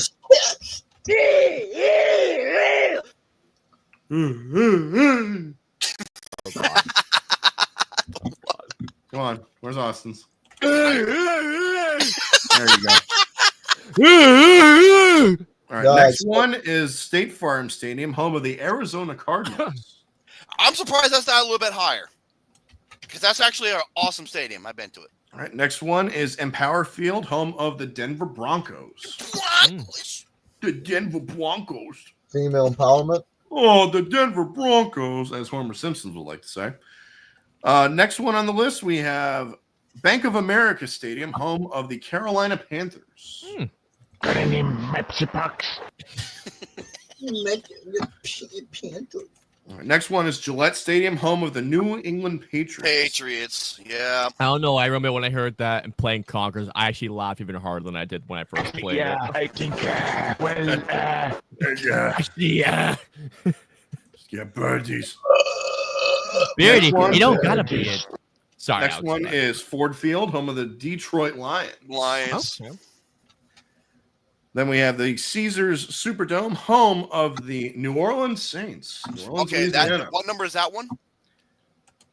Ah, damn it, I lost count. Hold on. Oh. Sorry. 30, 29, 28, 27. Talk about yourself. Yeah. Now, after finishes this, I'll do my my music topic for Metallica after this, since we're seeing them. Then we'll get into the BOFA bullshit. Yeah, we'll do that afterwards. Did you write this down? I'm looking this on Alex, thing. Hold on. Was this written down? No. Yes, it's written down. But it has I'm doing this on the Discord. It has every NFL, MLB, and NBA. So I didn't. You should have done copy and paste it on a separate note. Shut the fuck up. Will you Gary. shut the fuck up? I'm just being beneficial here, Oh, shut your mouth, okay? Yeah, Talk amongst yeah, be yourself. Hold quiet. on. but I'm helping. I'm Shut the hell helping. up. I'm being helpful. Oh, I don't know if I can. Bacon. All these fucking songs. Yeah, Gary. Everybody right now at work is wanting to get raffle tickets for their little Christmas baskets coming up. Like they want to get free tickets. Crazy thing is, That's number 10. Okay. Fuck you. Number 9 is Arrowhead Stadium, home of the Kansas City Chiefs. Aerosmith. Number 8 is Baltimore M&T Bank Stadium. There you Baltimore. go, Luke Nogum and Christine. Number 7 is the Mercedes-Benz Stadium, home of the Atlanta Falcons. Yep. The chokers. Number 6 is AT&T Stadium, home of the Dallas I'm Cowboys. surprised that's not higher. I figured that'd be in the top 5. Top 5, here we go. Number 5, Lucas Oil Stadium, home of the Indianapolis Colts. Luke ass. No, fuck. That don't surprise me. Lucas likes the oil. I'm sorry, I couldn't resist. They used to Number play 4. in the what's it used to be called? The Dome. Indianapolis Colts. They used to play in the Dome. The RCA Dome. RCA Dome. Thank you. RCA Dome. Number 4 is Heinz Field, home of the Pittsburgh Steelers. Fuck. There goes Lucas. There goes Lucas. Ah! Why are they super big on hygiene? Here comes the protein shake. Oh no! Here comes the half and half coconut cream. Ah! Oh. Yeah, you want to know what my favorite position is? The penis collider.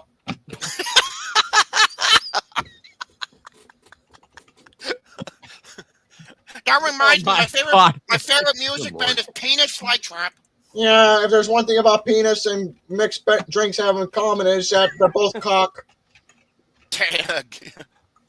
Hey, look, his nipples are black and yellow. I just saw All right, so that was number 3. Number 2 is Lumen Field, home of the Seattle Seahawks. And number 1 is Lambeau Field, Lambeau fucking Field of the Green Bay Mother-Loving Packers. Thank you. We just watched a documentary about Tundra. Brett Favre. Surprised that I'm not necessarily that surprised that stadium's high because I heard it's a pretty nice looking stadium. It is gorgeous. I've never It's been the in Mecca. It is the Mecca of sports. I'm not Alright, sure well. if you can hear this. Hold on, I'll Hmm? turn up my volume. At the expense of your mic. Okay, tell me if you can hear this. Ready? Just listen very closely. I don't hear anything. Don't hear nothing. No, I don't Nope. know. Fucking Well, what. I might as well go over my topic. That was my real topic. quick. I'll do basketball next week. That was actually, Okay. that was actually interesting. That was a good one. Well, Lucas has fish lips. since Alex and I get to see Metallica, which is my favorite band this coming weekend, I thought I would go over a topic surrounding a ranking of their songs by I don't know this. It's by the WMMR, I guess, radio station 93.3. Never heard of these guys, but they go over every single song. I'm not gonna do that. So I have listed on the site their top 30 best songs. I'm not gonna go over 50. 30? Too long. I could do 20 if you want me to instead. 20's better. Okay, 20. No, do 30. All right. You want me to do 30, Alex? You want me to do 30, Alex? I What the don't care. fuck are you giggling about? All right. I'll do 30. Fuck it. Don't worry. I'll go fast on these things. Okay. Number 30, starting off with Moth into Flame from Hardware to Self-Destruct. That's actually, to me, the best song of the album. 29. I don't think this is a great song, but Trapped Under Ice from Ride the Lightning. I think it's one of their weaker songs. Funny, 'cause that's one of their best albums. Ride the Lightning is their second best to me behind Master of Puppets. But I know Puppets you. is up there too. Yeah. I love Ride the Lightning. Yeah. Number 28, speaking of Master of Puppets, Disposable Heroes from Master of Puppets. That's just a great like thrasher song that it gets your blood pumping. Very 27, one of the greatest instrumental tracks. Orion from Master of Puppets. For a minute, I thought you said oral. Get your out of the fucking gutter. 26, Hardwired from Hardwired to Self-Destruct. A great single. Gary, you want me to share this? Oh no. Give it a little bit. 25. Okay. And Justice for All. And Justice for All from And Justice for All. I love Great that movie. 8-minute track. Yes. 24. Alex, I hope we hear this track live. The Call of Cthulhu from Ride the Lightning. I hope we hear. Well, you gotta look- They spell it like Cthulhu, but because of copyright reasons, I guess. Well, thing is, Metallica is one of those groups to where they're one of those groups to where, unlike a lot of them who use the same set list for whenever they're touring, they like to they always change their set lists up a lot. 23, The Day That Never Comes from Death Magnetic. Great track. Story of my Yeah, life. the day that never comes. Lucas losing his virginity.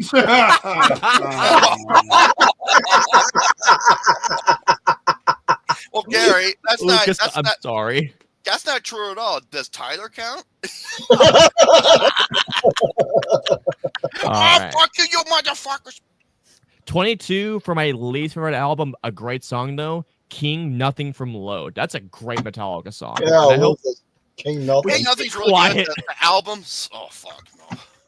I think Load is their weakest one because there's only one song I like from that album. Load on their face. More like it. Number 21, Harvester of Sorrow from And Justice for All. Another great track. 20, now this is the one that if you want this a great to speed throughout, Blackened from And Justice for All. Number 19, Alex, I think this is one of your favorite tracks, Wherever I May Roam from the Black Album. I love that one. The Black Album is also one of my favorite albums. I fucking love the Black Album. By the way, I should mention, I saw that apparently The Memory Remains in Fjord in the top 50, unfortunately. Yeah, Forever I May Roam, another form of amnesia. Number 18. What the fuck? Number 18 was their first single they released from 72 Seasons, Lux Eterna. I think that's a great 3-minute track. 17, Hit the Lights from Kill 'Em All. Another great track. 16, the opening track from Ride the Lightning, Creepin' Death. Yep. Which I think that might play first from their Friday concert, I think. 15, Fight Fire with Fire from Ride the Lightning. Great track. I think that's Fleabag. I watched their introduction to Hall of Fame from the 2000s when Fleabag was like, yeah, that's the song that got me to Metallica. Fight Fire with Fire. Just don't light a match. 14, Whiplash from Kill 'Em All. Whiplash. Great movie, too. What's wrong, Alex? Anyway. You don't like the Force. 13, Alex, you stumped me with this song when we played Stump the Dumbsh&t on Metallica. I Disappear. Yes. You have to fucking stump me with that track. I Disappear. That's the day Lucas ends up on a milk bottle. Just be quiet. Number 12, Nothing Else Matters from the Black Album. Number 12? Lucas, Yeah, I know. Lucas is so fucking ugly to where once he disappears, they won't even send an Amber Alert out for him. Amber Alert. He needs Life Alert. Time to kick ass and chew bubble gum, and I'm all out of gum. Number 11, Fade to Black from Ride the Lightning. Another great fucking track. All right, top 10. All right. Number 10, Enter Sandman from the Black Album. I'm very surprised that's not higher. That's not top 5. I better say top 5 at the minimum. Nothing Else Matters should have been in the top 10. That I one's agree. actually one of my favorites. Number 9, The Unforgiven from the Black Album. I Another love great The track. Unforgiven. That's a great one. That's a You fun know what? one. I love this track. I could see this at the spot number 8. Welcome Home Sanitarium from Master of Puppets. I Oh. love that track. Lucas belongs in the same sanatorium. Shut up, Gary. He belongs in the same sanatorium as Percy Wetmore. Number 7, Seek and Destroy from Kill 'Em All. Number 6. Number 6 is the opening from Master of Puppets, Bat-Ray. Wait, Seek and Destroy? Yeah, Lucas in an Iron Maiden. Lucas, I'm sorry. I'm not sorry. Fuck him. I would say the Oh my God, you guys. I always say the Judas, but his Keep ass going, is Austin. bad for that. Yeah. Number Oh, 5, Alex, I'm just having fun. Sad But I know. True from the Black Album. It's Sad one of But my True. man. Black and Riding the Lightning are two of my favorites. I love Sad them. but true. All right. Sad but true. Yeah, Lucas, shut Lucas' the fuck sex up. life. I was just saying him existing, but okay. Lucas' Number sex 4. life. Number 4, Damage Inc. from Master of Puppets. That's a good track. I don't think it's one of their best. I'd say it's like my top 10. Oh yeah, I probably. love Turn the Page. That's one of my favorite covers. Number 3, 1, Injustice for All. Thank you. I was gonna say, where's one? That's One is, you know what? Especially the When I- orchestra version. Well, oh my God, the orchestra version of that song is badass. Number 2, Yes. Romy, I think this is your favorite track, For Whom the Bell Tolls from Ride the Lightning. Yep. And number 1, damn fucking Skippy, it's Master of Master of Puppets. Puppets. Yeah, I had a feeling. You're damn right. That's That actually is a good list. I think nothing. Nothing else matter should have been the top 10. Turn the Otherwise- page. Was Turn the Page even mentioned? Well, this website goes through all their tracks, but just to give a couple Turn of the Page was a cover. ideas, Spit Out the Bone was on there, but it was lower on the list. We're saying anger. That's an underrated track. I don't care what people say about that. The Four Horsemen was number 40, which I think is a fucking killer Arn track. Anderson, Ric Flair, JJ Dillon. Fuel is number Oh my 43. God, Gary! You fucking mark! Lex Alex, I Luger, think you'll Dean agree with me on Malenko, this. Chris Benoit. Fuel should have been a lot higher. That's number Steve Michael 43. What else is on there? Oh, it's The Memory Remains is number 50. That should be What? the top 20. Yeah, What? I know. Exactly. Wow, that's bullshit. That should be top 15 minimum. At least Shut top up, 20. That one. Shut up, Gary. Another one. Let's see. All Nightmare Long. That's a great track. That's number 57. Let's see what else is on here. Dream No More is a good track, but it's not one of their best. It's Yeah. number 61. All Nightmare Long. Lucas and drag. Wait, Dream No More? Well, that's In- easy. Just wait till Lucas sleeps and just put a pillow Oh, on for his face. fuck's sakes. Number 64. You know what? This is a track that doesn't get a lot of love. The God That Fell from the Black Album. This should be a lot higher. That's number 64. You got a lot of underrated stuff. Oh, Alex, we're just having fun. You I know. poopyhead. I'm having fun too. Alex. All right. I'm having Alex! fun too. I'm having fun. Yeah, I will. Alex, if you must know, Sandinger songs are much lower on the list. If you must know. Good. Frantic. Although, can we both agree that Frantic is the best song on the album? Frantic. Some kind of monster. Yeah, That's a good track too. Yeah. But that's a Metallica topic. Okay. Frantic, another form of schizophrenia. What about Skittles? I said schizophrenia, not Oh. fucking Skittles. What about? I didn't say anything about fucking Skittles. I like I Skittles. thought he said Skittles. I said schizophrenia, not fucking Skittles. Today I fucked up. I'll put that in the. Oh, motherfucker. Yeah, Memory Remains should be like top 15. Top Yeah, 10. easily. Eat shit, you pussy! God damn it. That's what you I get. can't wait for fucking Friday because I'm gonna cry when I see them finally. I'm not gonna cry. Austin's gonna cry. You know how long I've been waiting since I was a fucking teenager to see Well, these guys. guess what, motherfucker? I wanted to go see Tears for Fears twice, and it never happened. So I'm not gonna cry. Cry. Oh, All right, we're doing Yeah. the bullshit. Piece of shit. Are we gonna get to the bullshit now? Oh, you're gonna Get to the bullshit. Oh, you're going to cry? Can we get to the bullshit? Let me see what we're gonna do. We're gonna get to some bullshit. Let me Who take do a I look. have? Where is Oh, it? Here it is. Okay. Well, speak of that soundbite, Romy. All right. Time for the bullshit of the week. Man, all you people are fucking burping. What the hell are you talking? Yeah, what the fuck are you talking about? Alrighty, so starting off with our bullshit of the week, what is the flick of the week? Pizzle's Flick of the Week comes to us from the year 2001. Mm. Okay. And this film was inspired by one of our grandmother's favorite film, Austin, 1963's Oh. It's a Mad, Mad, Mad, Mad World. And this movie is this insane. film features an all-star cast from the year 2001. Currently has a 45% on Rotten Tomatoes. What? No, this film I'm talking about.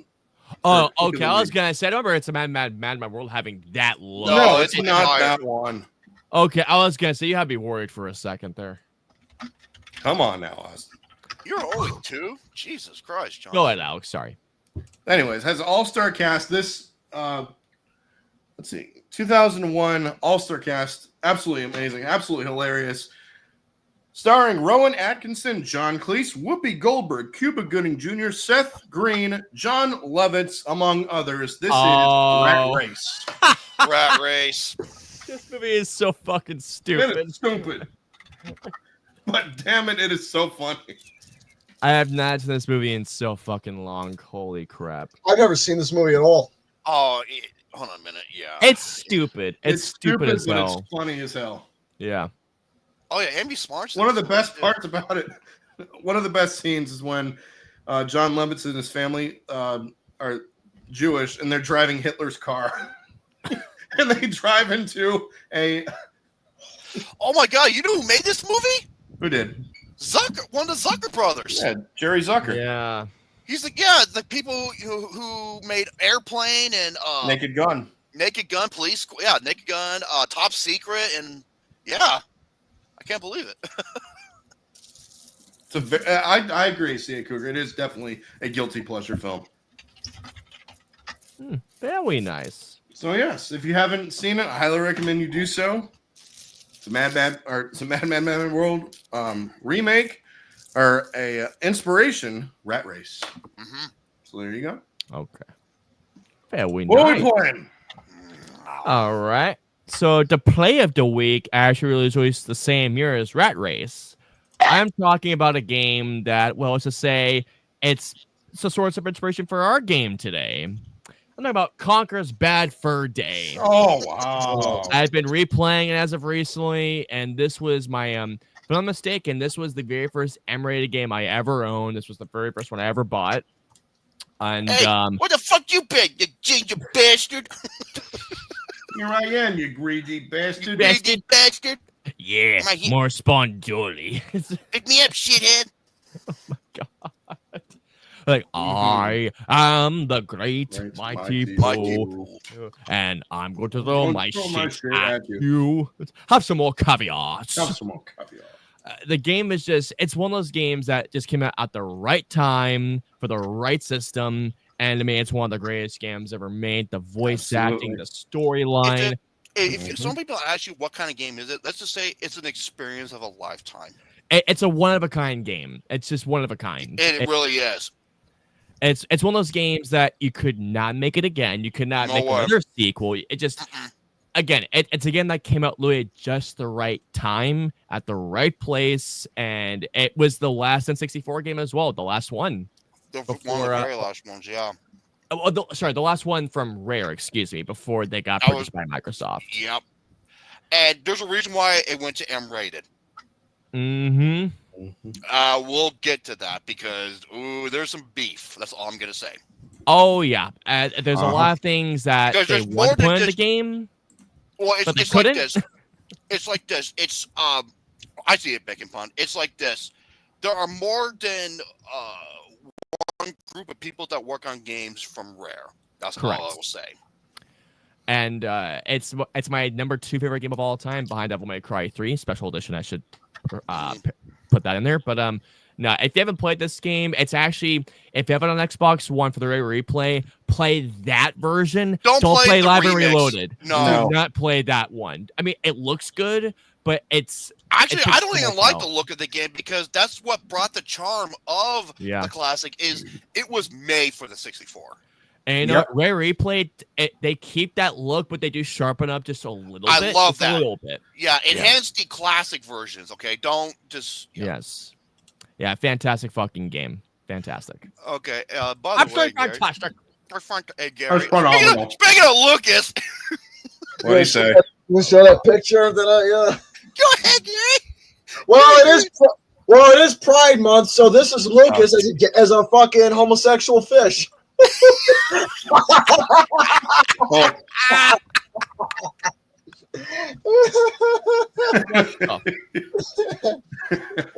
This is you know what? You know what? It kind of makes sense because he's always got testicles on his mind. Oh my god! He looks like that What the hell? He looks like that fucking big brain character. He looks like Swipe. You know what he looks like? He looks like if the fucking rainbow fish became a twink. Oh my god, Gary. All right, so what are we fapping or fapping? Who's the lucky lady? Or the fap of the week, aka the crush of the week. Now, this woman, For this case, the lady she is a here. former Marine Corps. She's a Marine Corps veteran. Oh. And she resides from Texas. She's 5'4", 140 pounds. Texas. Oh, she's so gorgeous. She has blonde hair, but I've seen her other clips where she had like maroon, dark red hair, and that's where she looked the best. Maroon? Maroon, not the cat, Gary. Well, he did celebrate his birthday. He did turn 18, by the way, which good Yeah, for him. Mugu Mogu's doing a damn good job. Oh yeah, Mugu Mogu. Oh, okay. I was just checking something. Yeah, she has not normal blonde hair, but I love her maroon red hair with green eyes. She specializes maroon. She specializes in dirty talk, group sex, loves sleepy watch, and she loves passionate, freaky sex. She loves hiking, yoga, dance, and traveling. Ladies and gentlemen, this is a beautiful woman named Gary. Abby Rose. I know who that is. Of course. There it is. I'm not looking that shit up. Nope. Ladyboy Moss B. I know exactly who that is. All right, there you go.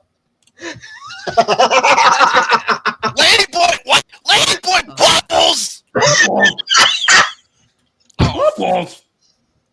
Hold on. Ladyboy Bubbles! What the fuck? Jesus. Ladyboy Bubbles. Ladyboy Bubbles!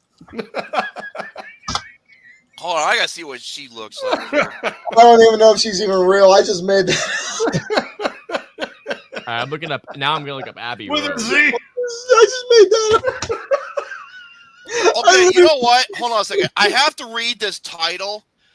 It's called Ladyboy Pancake Blows Bubbles. What the What? I don't get it either. Hey, Vampire, look. Hey, Vampire, look. I loved you in Kiss at the Dam. Okay. Holy shit. Are you looking up Abby Rose? Uh-huh. Uh-huh. I told you, she is a looker. Especially when she has the dark red hair. Yeah. Fucking no. Latina neighborhood femboy Bubbles gets picked up. She's got some tickle bitties on her. She's got some tennis shoes. Fucking Yeah. Ladyboy Bubbles. I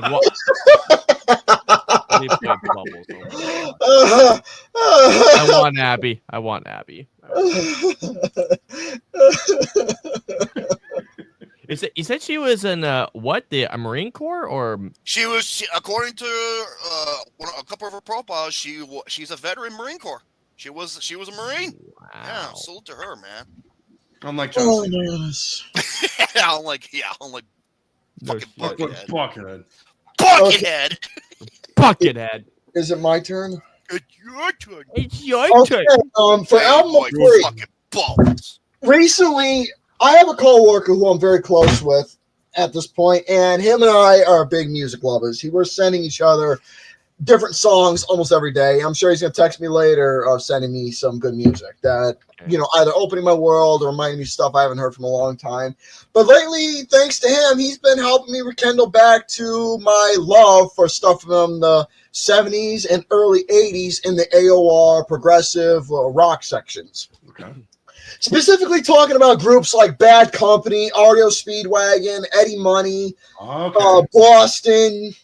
I can't say Cheap Trick because I've always liked Cheap Trick. Three Dog Night, Def Leppard, even though I've been listening to them more.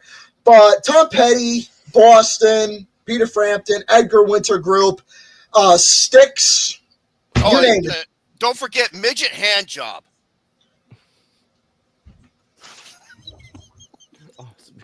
Or Bathtub Shitter. Blue Oyster Cult. What else have we been talking about? Alan Parsons Project, but we've been Utopia. We've been talking and listening to a lot of different, like, very creative, like, storytelling type songs and albums from like the 70s. Frank Zappa, if you want to toss him in there, or FM. Oh, yeah. But we've been listening to a lot of different things, not only on the radio, but also just sending each other, especially reminding of, the music that we both like. And I decided I want to go to Styx because I've been listening to their stuff a little bit more.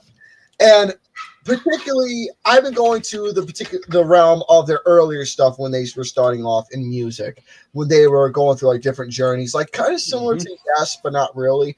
But my favorite time frame when Styx was making music was the 4 albums from 74 to 77. Man of Miracles, Equinox, Crystal Ball, and The Grand Illusion. At least those 4 is like some of the stuff I enjoy listening. But the album I chose to listen to, that I chose to not only pick as my album, but also listen to, is The Grand Illusion. Excellent choice. Now, this particular album, though, there's only 8 songs altogether. Now, the first side is where you got the hits, the introduction to the journey that this particular album is taking you on. Now, obviously, the big tracks that came off this album were Come Sail Away and Fooling Yourself, The Angry Young Man. But this particular album, I'm actually much more listening to the B-side. Why? Because I think that other than the first side where it was the hits and everything, the second side where it goes from like a romantic / like entering a different dimension to where you're like getting further and further into said fucking story of what the album is, the story that the album is telling, but also living up to its name, especially the first track, hence the name, the title itself. But my favorite track off this album, one of my favorite songs that Styx did, was Man in the Wilderness. Listening to the live version is fucking crazy, and song itself is just really good. But the album itself, just like a lot with the early stuff from this time period, 1977, The Grand Illusion by Styx, wicked album. So there you go. Solid. All right, we're gonna play a game. So that for last. We playing a game? What are we doing? We say, well, I thought we were. Wait, okay. What are we? Thought we were saving that for last. Yeah, they were saving that for last. I still got the Doom Slayer, and I got the. Yeah, we still got topics. Well, are we gonna be talking about gaming some more? Because if we're gonna talk about gaming some more, I actually have a very interesting little list I worked on. Okay. I mean, I got my PS5 versus Xbox topic, but I want Gary to go first. Well, it's surrounding my PS5 wish list. A wish list. Okay. Wrote down a little PS5 wish list. Now, I wrote about 8 or 9 games altogether. Most of these games that I wrote are a mixture of things that are already out and things that are set to come out later on. So between this mixture, I got it all written down in alphabetical order. A lot of these games are like $60, $70 within pre-ordering or buying in general, except for one that is on sale that I hope to get pretty soon. So all these games that I've written down that I put on my PS5 wish list is shit I'm going to be getting hopefully pretty soon and as time progresses. So starting off, this is a game yet to come out, Crimson Desert. I've been looking forward to this game ever. The game itself kind of like Ghost of Tsushima, but not really. That game has been. I don't know when that game will ever be released. It's been in development for such a long goddamn time. They're saying fall of this year it'll finally come out. That and Phantom Blades X or Zero, I forget what it's called. Zero, Phantom Blade Zero. The next one I have on here is Doom the Dark Ages. Fuck yeah. All right. The next one on here is Ghost of Yolotoi. That is set to come out pretty soon. That looks cool. Sorry. It's the Bee Gees. It's the Bee Gees. No, these. That's the one I wanted to play, not the What other the one. fuck? It's the Bee Gees. Listen. The Bee Gees! Yeah, I like What? I like the Bee Gees. Mom's like, yeah. My Yeah, loves rightfully so. my mom loves Bee Gees. Oh my god. I'm with her on that. The next game, this one's already out and has been out for a little while. Hogwarts Legacy. That's $20 now. I want Yes. to play it. Get it. Fucking Get it. fantastic Buy game. it. Purchase it. Throw the purchase. You'll like it. Oh, I've you're been- gonna play it? You're a bigot. I've been wanting to play it for quite some time. Did they add Quidditch yet into it? No. No. See, It's that's no, because it has its standalone game. The Quidditch thing is, Champions. the thing is, you don't really need Quidditch, knowing how much is already in the fucking. There's a game. lot. there's gonna be a lot of things to do. I can't wait to play it myself. But here's the thing about that game. You know, the elder teacher, especially women, they have an unfair advantage because they don't wear any owner. That's how they get better grip on their broomsticks. Fuck's sakes. Next up on here is Indiana Jones and the Great Circle. That one's already Great out. fucking game. What the fuck? You just look at me like, Drew, I'm gonna kill you. Next one I have on here is I played both games and it's just amazing. Little Nightmares 3. I cannot wait for Hell it. yeah, dude. Yeah. And it has co-op. Yeah. The fucking story is the story itself is very depressing, but the gameplay Oh, itself, especially the second one and the puzzles and ending. everything. The puzzles in the game are just ingenious. Mhm. Next Hell one I yeah, have on Hades. here is also yet to set to come out is Mafia: The Old Country. That looks. I just so saw a trailer fucking for that good. recently. I'm not seeing nothing. I want to go in this game blind. Indiana Jones and the Great Circle Jerk. Next one is Phantom Blade Zero. Hell, I think that dude, comes first out time I either saw next year or that, the year my afterwards. mind exploded. Next one I have on here is Ratchet and Clank Rift Apart. That's been Buy out. that game ASAP. It's fucking incredible. I want to play that so fucking bad. The next one I have on here, this has been out as well, but I want to play it as soon as possible. Rise of the Ronin.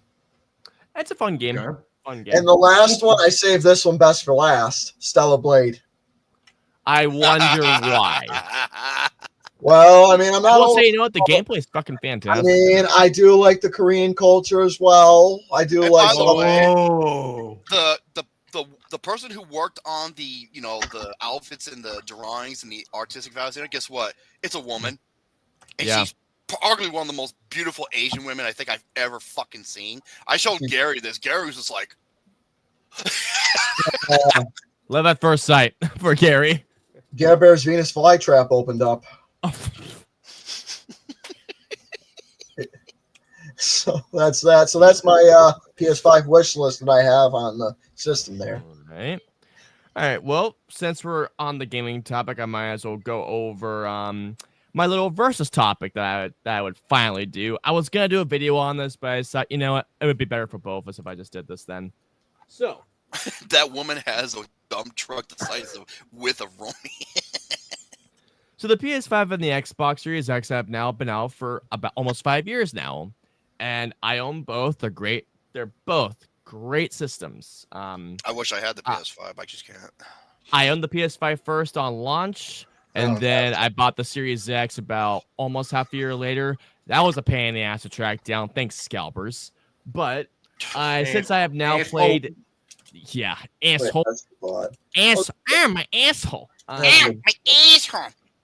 And since I've played both for a good couple of years, I figure, you know, I go with the pros and cons of each system and give you my personal opinion as to which one is the best console. Start off, let's go with the PS5, the one I've owned the longest. So here's how as far as I'm on the PS5, here are my pros to the PS5. One, I personally love the design of the system. It looks like a fucking modem, but it's a great system. It looks like an ice cream sandwich. It's a cool looking ice cream sandwich, though. Gary, I think you could agree with me on this. The menu interface is pretty fucking sweet, like the main menu system. Yeah, it's actually a lot. The PS5 main menu is a lot more organized. It's cleaner, and it's a little bit more full in terms of the graphics. God damn it! It's a lot more organized with how the main menu screen looks. Damn it! And something to note as well. Depending on which game that you're selected over, you'll hear music playing just a little bit. That's really nice. The other thing I like about it is that this main menu is not only do you play the music, but it loads your game up just like that. You don't have to forever. It's like Gary. I'm about to get to that. Speaking of which, this system loads up fucking fast. It is a fast loading system. Yeah, it loads up real nicely. So for example, let's give 2 examples of games that take forever to load up. Let's just say Red Dead 2 and GTA 5. Red Dead 2 and GTA 5 take fucking ages to load on like PS4 and Xbox One.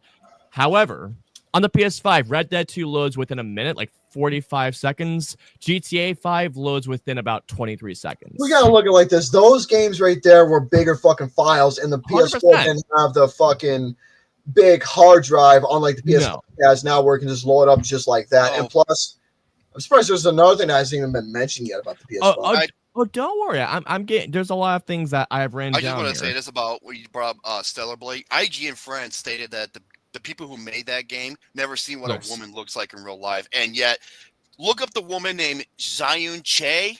She did the art design and drawings and the things and everything in the game. And you tell me, Blade. It's a great she is game. fucking dropped. Yeah, her name is Zayun Che. I typed it in the live chat. Look her up.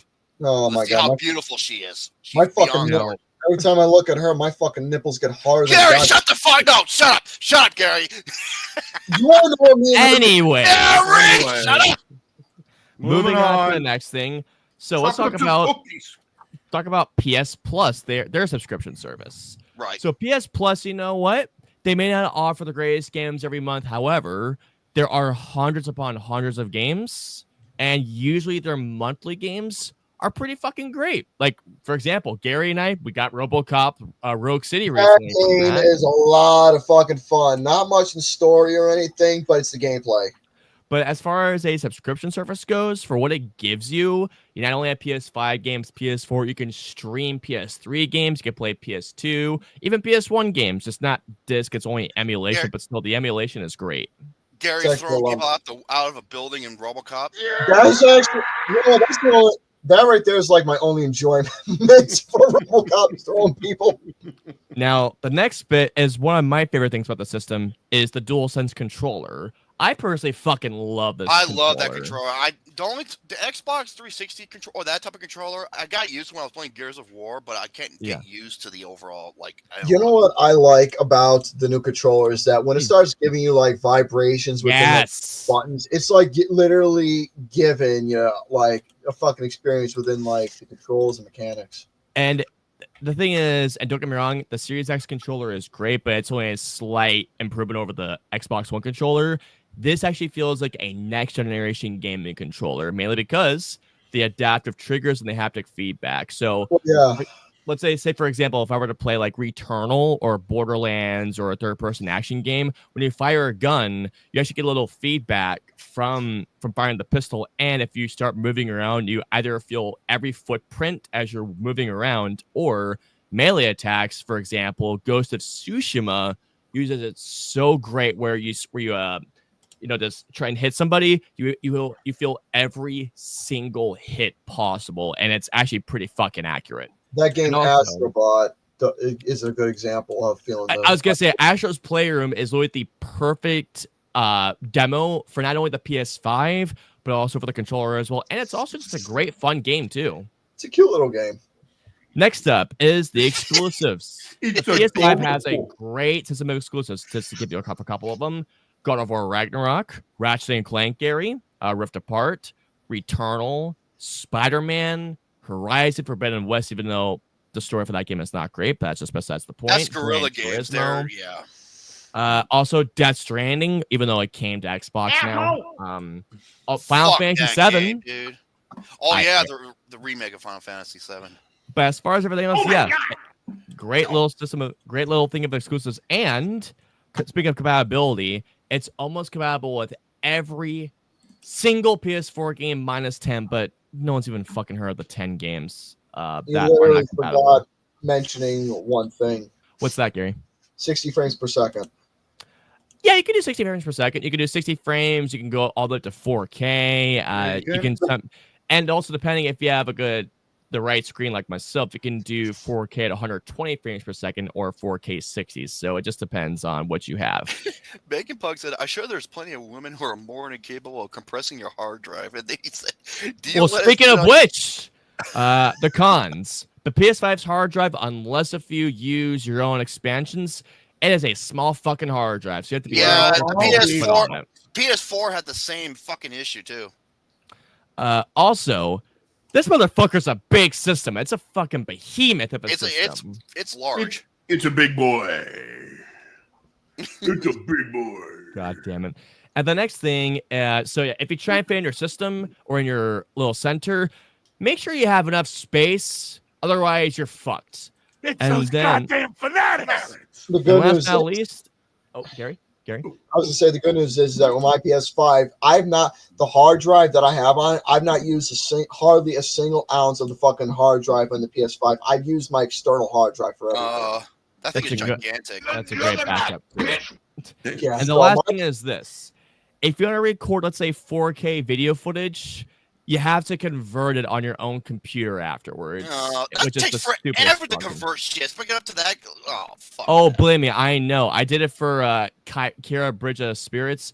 It took me fucking I don't know how many hours to convert 20 videos. It was stupid. Oh yeah, that's right. The Switch 2 comes out in a few days. And now let's go on to the Series X. First of which, with the Pros, I love the design. Although it looks like a fucking mini fridge, it looks great. I was about to say, yeah, it looks like something Alex would have in the corner of his room. Actually, yeah, it does.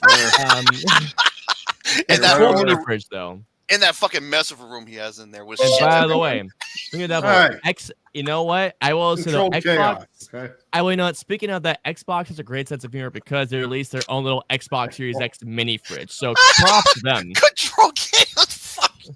Hey, it's controlled chaos over here. Next up, I love the UI. The PS5 is great, but the UI, the interface of the Series X, it's fast, it's simple. It's not as intuitive as the PS5 is, but it's still great. I'm surprised Luke Malcolm isn't on here. Just oh, I know. The controller is great, but to me, the best thing about there's three things about this system that actually eclipse the PS5. One of which being Xbox Game Pass. Yeah, that Game Pass is... dude. $20 fucking dollars, and you have thousands of dollars worth of stuff on your system right then and there. Almost a limited supply of like. Just and goodness. Dude, just to reiterate, okay, the Series X is $500. You pay $20 a month. You're literally paying for the system right then and there. Literally, you're paying it for right then and there. The backwards compatibility for the system is fucking crazy, and on top of that. Not only will older games look better, but they play better too. So again, Rare Replay, they took a game that for the N64 and they updated just enough, and it plays even better. Which is great. Game and also, is so nutty this generation. Fallout 3, by the way, plays even better on a Series X. I want to mention change the ending. I can agree with that. And the last but not least, the exclusives, even though there's a huge issue with that, but Series X has great exclusives as well. And then for the issues I have, hard drive is not big either compared to the PS5. It's the same fucking amount of hard drive space. That's crazy. And the thing is, if you want to get like a 2 terabyte stick, get ready to spend $200 on it. Oh, hell no. Now, even though it's got great games, the exclusives are still yet to fucking come, like Gears Z Fable. Yeah. Bring in the fucking games already. And then last but not least, if you want to record gameplay longer than a minute on an external hard drive, you have to be connected to the fucking internet to do so. That's dumb. Xbox has always done shit like that, dude. Yeah. Now, as far as what I think the better system in terms of graphics actually goes to the Series X. I'll have to give it to the Series X on that one. All right. It does play certain games better, but in terms of the better array of exclusives and games, the PS5 eclipses that and then some. Overall system, though, I'm going to give the edge to the PS5 for now. Yay. For now. way.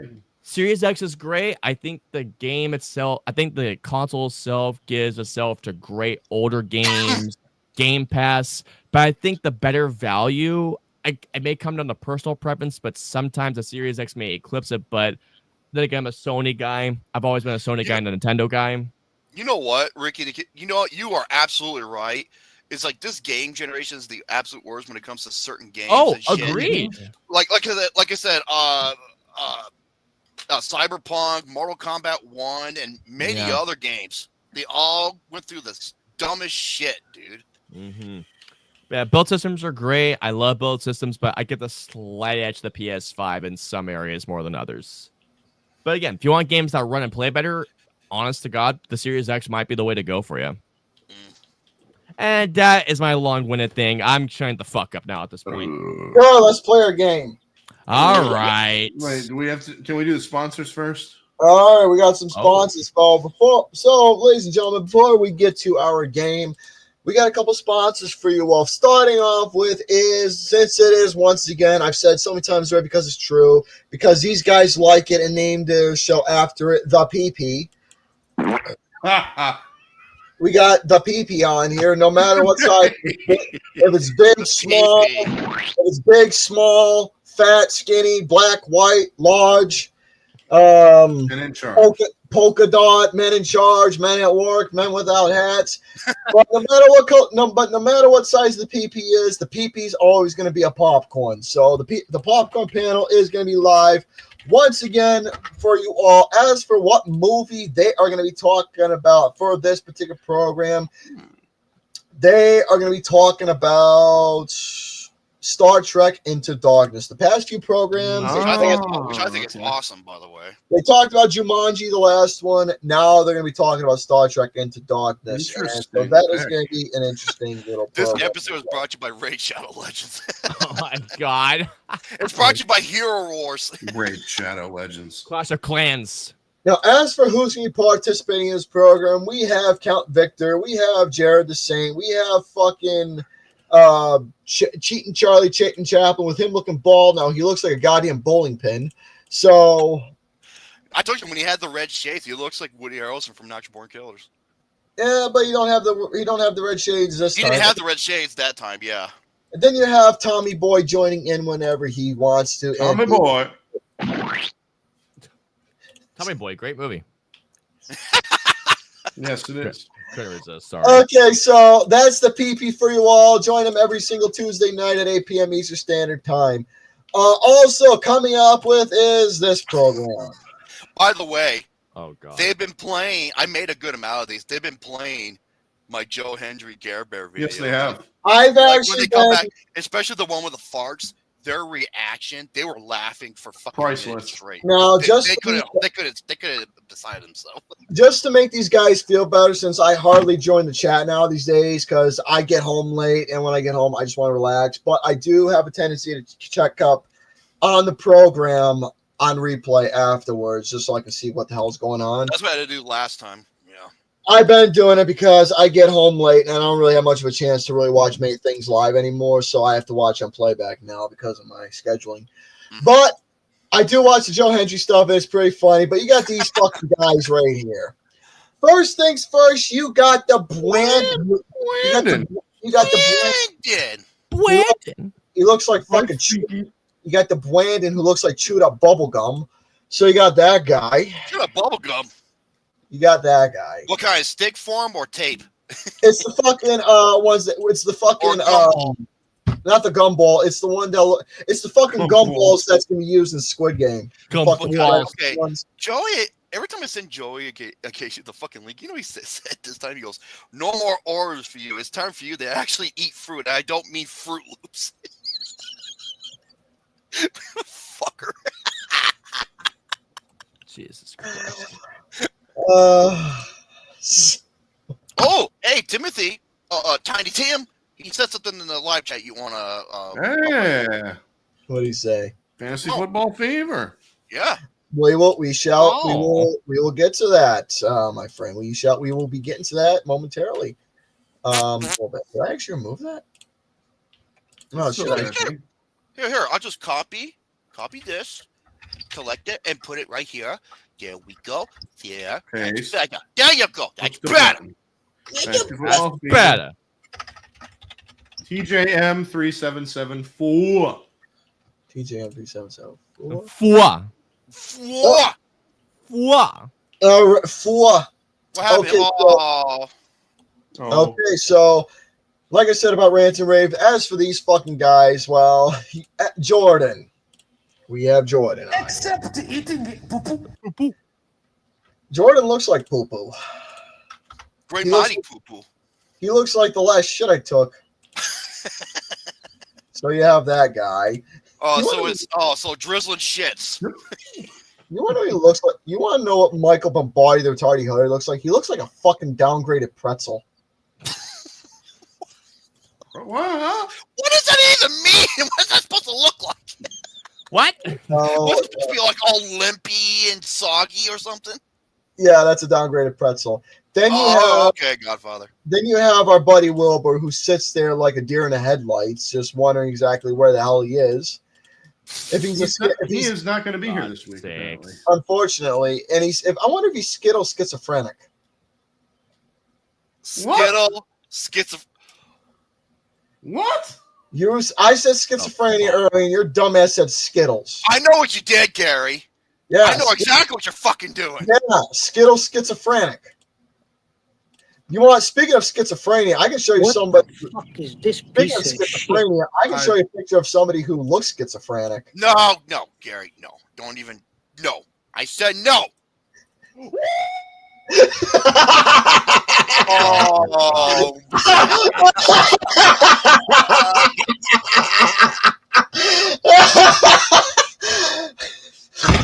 He said this while I was at work, and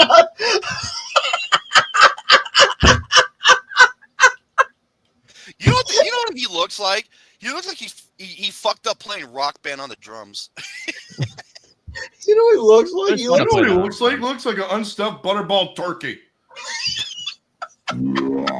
Holy. Ah! so then you have this fucking fat walrus here. Oh, Jesus, Gary. Oh, that's Nice to the fucking big dumb bastard. Big dumb bastard. So speaking of this guy, the Schwan man himself, he's on there with them. So join him every single Thursday night, 8 p.m. Eastern Standard I'm Time. so sorry. Well, it's not over yet with this guy because you got his program every single day where he's talking about all sorts of shit. You got his fucking game shows. You got his wrestling talk. You got his unpackaging. You got his cooking You got the stuff. game shows. You got his soon-to-be OnlyFans as well. Oh my god. OnlyFans? Well, he does have the titties. Or it's either OnlyFans or Fansly that he's going to be joining on. It's one of the Yeah, two. I know fun done. Yeah, OnlyFan himself. Yeah, the only reason why he's on OnlyFans just so we can look at Tony Storm. So that's that. Spending fucking $60 a month or whatever the hell it is for his subscriptions. That's how much it is? $60 a month? I don't think so, but I'm just saying a random fucking Dude, price. Has destroyed the modern civilization. Yeah, no joke. Every time I go on Instagram, almost every single fucking female I see is on Yeah. OnlyFans. It's online prostitution. That's exactly what it is. Yeah. Yeah, and it's a goddamn shame, and it's hard for guys like me to even consider looking at or even wanting somebody because, yeah, it's okay for us. If you're going to be with somebody and they're on OnlyFans, I'm sorry, that's fucking just no. That should be between you and the lady, not That is for a everyone. I've been saying it for so red long. flag. One of the biggest red flags. Yep. That's been what I've been saying for so long is that if I want to see my other half naked, I want to see it from my eyes only, not on a fucking web page for other guys to see or girls or whoever's in the whatever. Well, Gary, you never complain. I just put a paper bag over your head. Fuck up. Fantasy football fever is back live for you all once again as Tiny Tim and In Like Flynn. And the talent. 10:45 p.m. Eastern Standard Time, 9:45 p.m. Central Standard Time. They will be talking about their 4-week series on the divisions previews with the AFC North and NFC North. So stay tuned for that on Friday nights on Tiny Tim's channel right there. That's our sponsors. Let's play our game. Also, by the way, on the NG2C network. Hopefully, if I can get them up, we got some more Crash Bandicoot. I quick- gave you a ton of those, dude. Yes, and I still need to upload them. I got some more Crash Bandicoot Warp quick time levels to upload in good time, and some Doom levels of a harder die flesh consumed. Hey, William, 22. God damn it. On this channel, the Big Mr. 21. 96, I have managed to get some work. I managed to get some work done finally because I've been having a mini vacation. I've been taking some time off to relax. Nice. Basically, You deserve it too. and yes, very well, honestly deserved. I've been taking my time to relax, get some shit done, and I've been finally able to get some progress done on some reviews that I still need to edit up, but some of them are quite recorded. But I got to edit them up and get them uploaded for you all. I have been making progress on the compilation itself. I've been still reviewing footages, picking and choosing, and hopefully by tonight I will start. You gotta remember, folks, he's got 210 videos to go through. that and a bit in a fucking schedule. Yeah. But still, between tonight and hopefully soon, I'm going to continue working on it properly, fluently to get it actually Damn it, good 80s. start on it. You're right. Yeah, I'm stretching. Uh-huh. So that's that. Stretch. I'm stretching. So that's Oh, that. big stretch. Let's get to our fucking game. All right, now it's game time. Now It's game is. time, Gary. Now it's game time. Russian shit. Challenge accepted. We're gonna play some Stump the Dumb Shit, and this is Conker's Bad Fur Day edition. This is brother versus a brother. I think you might. I think you're gonna win this, Alex. Actually, No, I'm think not. you will. No, you actually these- got through the game. I only got like through a quarter of it, dude. Now these are gonna be questions involving the ins and outs of the game. Okay, folks. So Okay. keep that in mind. Okay. I'll we be No, know you back. that- don't be like to screenshot this where no one will get the fucking question. All We're right. doing the Any honey sponsor? buzzes. And we're doing the quizzes. We're doing the honey Okay. quizzes. Okay. I'll keep track of scores and who buzzes in. Hooray. All right. I humped a fish at a fire hydrant. All right, here we go. Oh, I got the gap. I got the. What the fuck? What the fuck is that? Yeah. What? Yeah. No kidding. What the fuck is that? Is All right. There you go. Or where's mine? Oh no, wait. What the fuck? There we go. All right. All right. Here we go. When promoting the game, Rare partnered with Playboy and went around the United States to host multiplayer games at colleges. The winners were rewarded with Conker t-shirts and beer mugs. One of the winners was this individual who would later go on to work for Naughty Dog. I'm gonna try it. Yes, Austin. Neil Druckmann? That is correct. All Really? Yes. I was just thinking of Shot in the Dark. That is Really? I couldn't believe when I looked that up. Yes, Neil Druckmann won one of these things, and he ended up getting these as souvenirs, and he ended up Fucking working Neil for Naughty Dog. Druckmann? Wow. I'm dead serious. Did not know that. That was just a Shot in the Dark right there. I did not think I was gonna get that. Okay. The game was originally meant to be kid-friendly. Yep. This led to the developers drastically changing the tone by making it rated M for mature. What caused the shift to make them go to M rated? What caused the shift? What caused them to shift from going to kid-friendly to M rated? Yeah, Alex, go for it. Alex. Because fuck them kids. I mean, yeah. That's the fucking best answer. Oh my god! That's the fucking best answer you could give, actually, right there. I wish I could give him. I want to give him the point. That would have been my answer if I could have thought of anything right there. Yeah, I don't got an answer for this. Oh, Okay, God. here's the answer. This is why. When it was first presented at E3 in 1998, it was compared unfavorably to Banjo-Kazooie. Wow. That actually does make sense. I mean, controls wise, it makes a lot of sense. And Yeah, controls do and I have gameplay this? wise. Do I have this as one of my questions? No, I do not. I'll talk about I can this. see that Now, comparison now. That I think when about you it. start the game, the loading screen, you notice how Banjo's head is like a trophy. Yeah. Mhm. There's a reason for that because they don't like those people who made Banjo-Kazooie. Really, they don't. Because they Even had to though it's change the their same entire. company. They had to change everything because of Banjo-Kazooie. Wow, I did Yeah. not know that. But okay, did not know Yeah, that. that's why they had beef between the Rare company in the Rare Interesting. company. Okay. All right, Let me number see 3. here. Okay. The game begins with Conker getting wasted, leaving drunk from this bar. Oh, Alex, yeah, he's got it. Alex. Oh shit! Oh god damn it! It's the cock and the. I know you got this. Starts You're with a almost P. there. Plucker. Cock and the plucker. Yes, that's it. That is That's it. correct. The cock and That's it. plucker. That's it. Yeah. Hey, it's the plucker. All right. Plucker.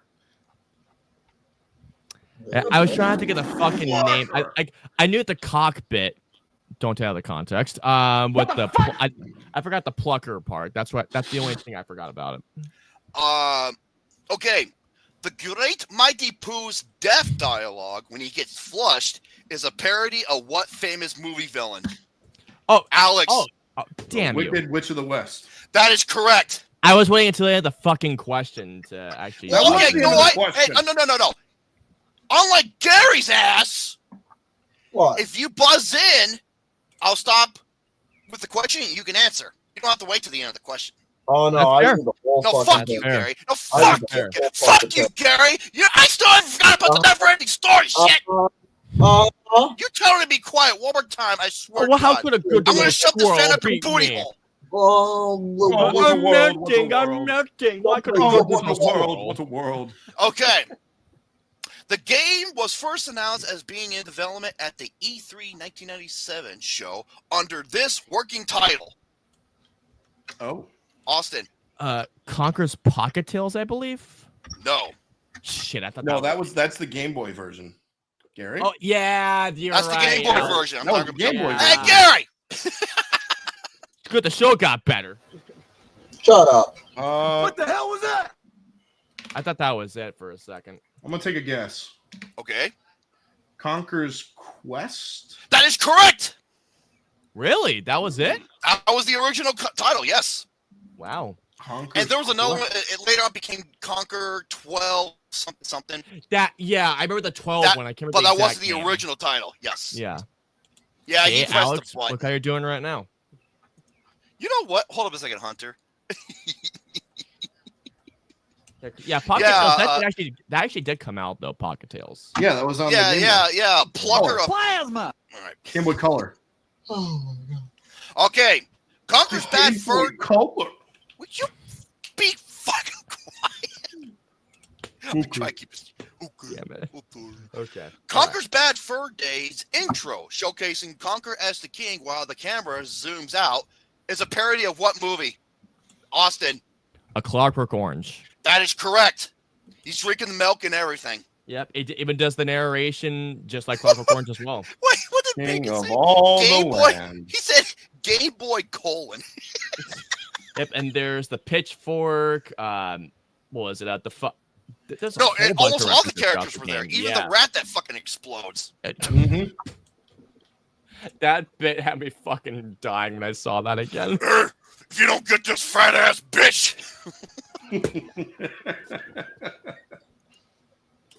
Again, that game came out the Look, Nukem. perfect time. Look what Luke Nukem said. In What he regards to said? that God. fish. It's a Pulp Fiction reference. Oh, okay. Okay, here we go. Yep, All right. Okay. Okay, you want to go for a ride on the barrel? How much would it cost in total to go on for a ride? Oh shit! I actually don't know You this. remember? The barrel. The barrel. You want to No. go for a ride?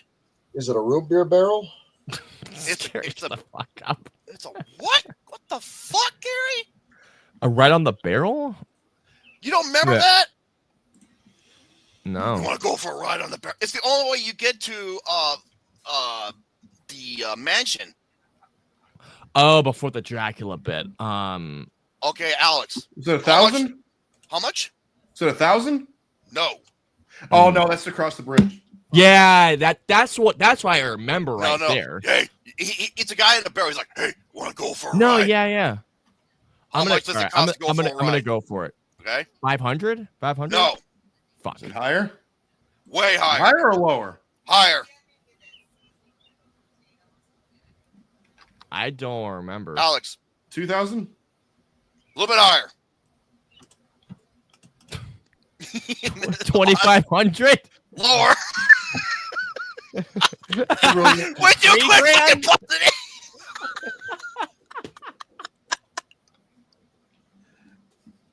I honestly don't remember the fucking number. Okay. $2,110. Oh, so I went way higher. Okay. I did not know that. Oh, that was a Nasty squiggly. You nasty little shit. That was a pervert. oogly boogly. That's what you get. That's what you get. That's what you get. Good. bro. Open fucking rosin stinks. Yeah, your big ass nose would take a whiff of that shit. All right. Anyways. Next question. Here we go. If you stand idle for a while, Conker will get out his Game Boy and play it. You don't get to play with it, but you can hear him playing what rare game? On the Game Boy, you said? Or like on a handheld, sorry. If you let Conker stand idle for a while, Conker will get out his Game Boy and start playing it. You won't be able to play the game he's playing, but you can hear him playing what rare game? Oh God. So it's a handheld. Well, I know something. Because the thing is, I didn't have him idle at all when I was playing recently. Yeah, same. Oh. Same. It wasn't on the gameplay. Yeah, you were literally just watching a continuous gameplay. No, I'll like if you leave give the it a character- shot. Okay. I'll give it a shot. Killer Instinct? That is correct! Oh my god! Holy shit! That was the game he was playing. It was a former rare game. Good job, Alex. I Give it a shot. wouldn't have guessed that at all. It went idle when you leave Conker, when you're actually in the gameplay and you leave Conker alone for a while, Vampire Luke, he'll go into his own animation where he'll just pull out like a Game Boy and he'll start playing it. That's like one of his 3 items, and he's actually playing Killer Instinct. There's another one. all right. I think he drinks milk in one of them because it's like Humpty Dumpty, That's- Humpty Dumpty. Yeah. Grumpy. Yeah, that's Okay, one of the ones I next really one. remember. Okay. You earn $100 for saving the beehive. Yeah, she can't even fit in the fucking thing anyway, the fat bitch. You earn $100 for saving the beehive the first time. How much money do you earn for saving it the second time? The second time? Alex. Yeah. Is that 1,000? No. I'm gonna go 500 on this one. No. Shit. You know what? Actually, I'll go lower because I don't remember it being that high. Mm. Okay. I'm gonna do 300 this time. That's incorrect. Damn it. Okay. If you listen to the dialogue, you should know how much he does because he ends up like, negotiating it. That's No right. more buzzers, no more answers. No. What? Alex, 400? you want to guess it again? How much? 400? That is correct. 400. I was 100 off. Yeah, he's son going of a 600, bitch. no 500. 600, 400. Okay, 400, we'll do it. That's not I remember true. that. I knew fucking Luke was to say something. What'd he say? Oh, when he saw the fucking the gay fish, and I don't mean Kanye West. See, I told y'all Alex would kick my ass, and he's doing it so far. That's Second favorite game of all time, huh? I've been replaying it as of recently, so yeah, and I'm only like a quarter of the way through it. You can question me in Super Metroid. I'll know everything. Oh yeah, I mean, you know the ins and outs of that game like the back of your fucking dick. So Mm-hmm. what? Yep. What? So you're saying about foreskin in and out. No, get circumcised. I'm forced. It's fucking disgusting. Circumcision. It looks like that goddamn monster from Empire Strikes Back on the Rock. All right, here we go. okay. What are the Wasp gang called in the Windy chapter? The Wasp Gang? You know the Wasps that. Yeah, no, yeah.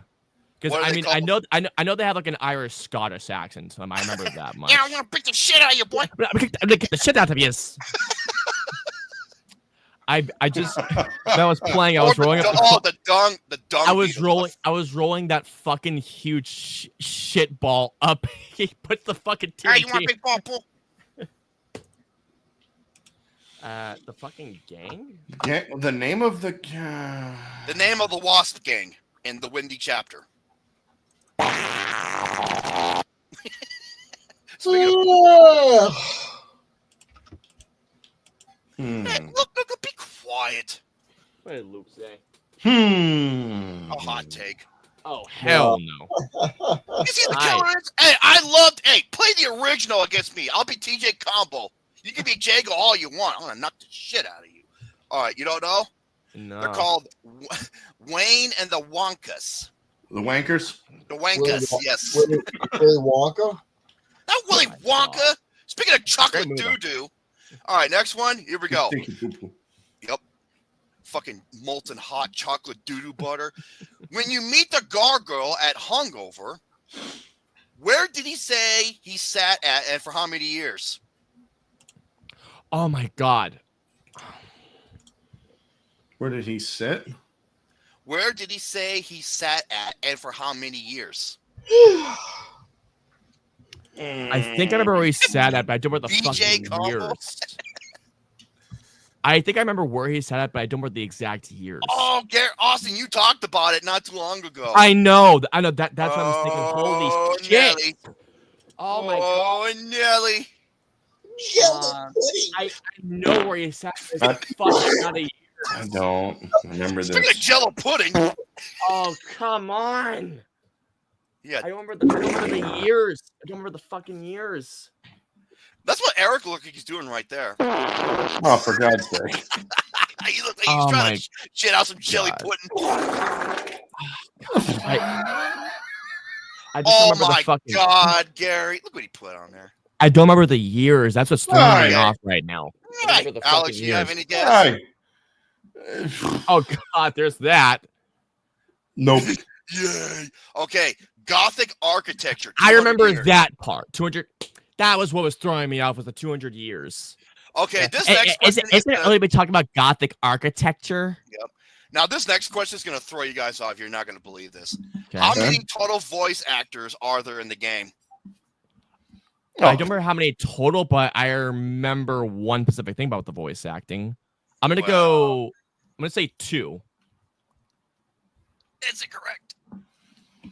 I had a feeling. Mira, the amount of total voice actors in No, the I know. I know. 3. That is correct. Yeah, because I remember Christopher. I know he voiced almost Seaver, every character. Remember when I was talking about how some voices sound a little...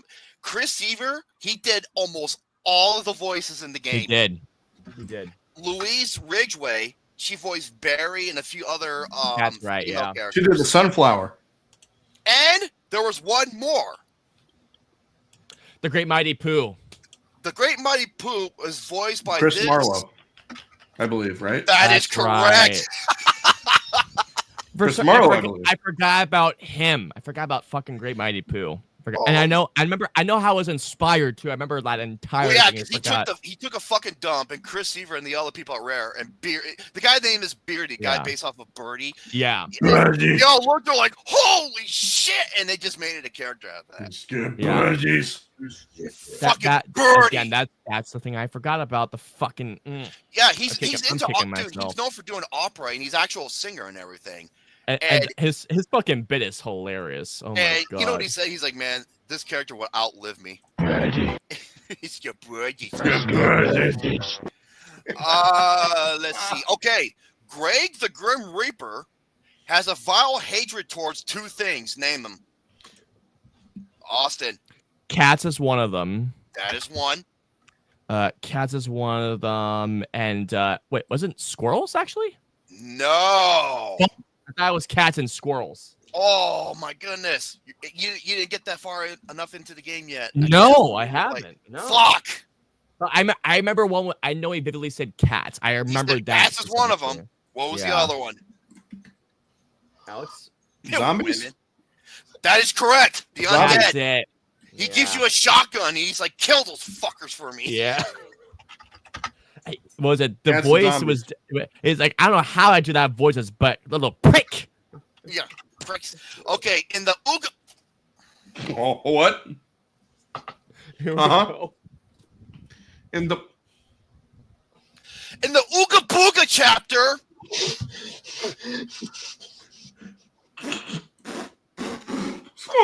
Whoosh. whoosh! Yeah, Oh, the God. fucking they're called the Ooga Boogas.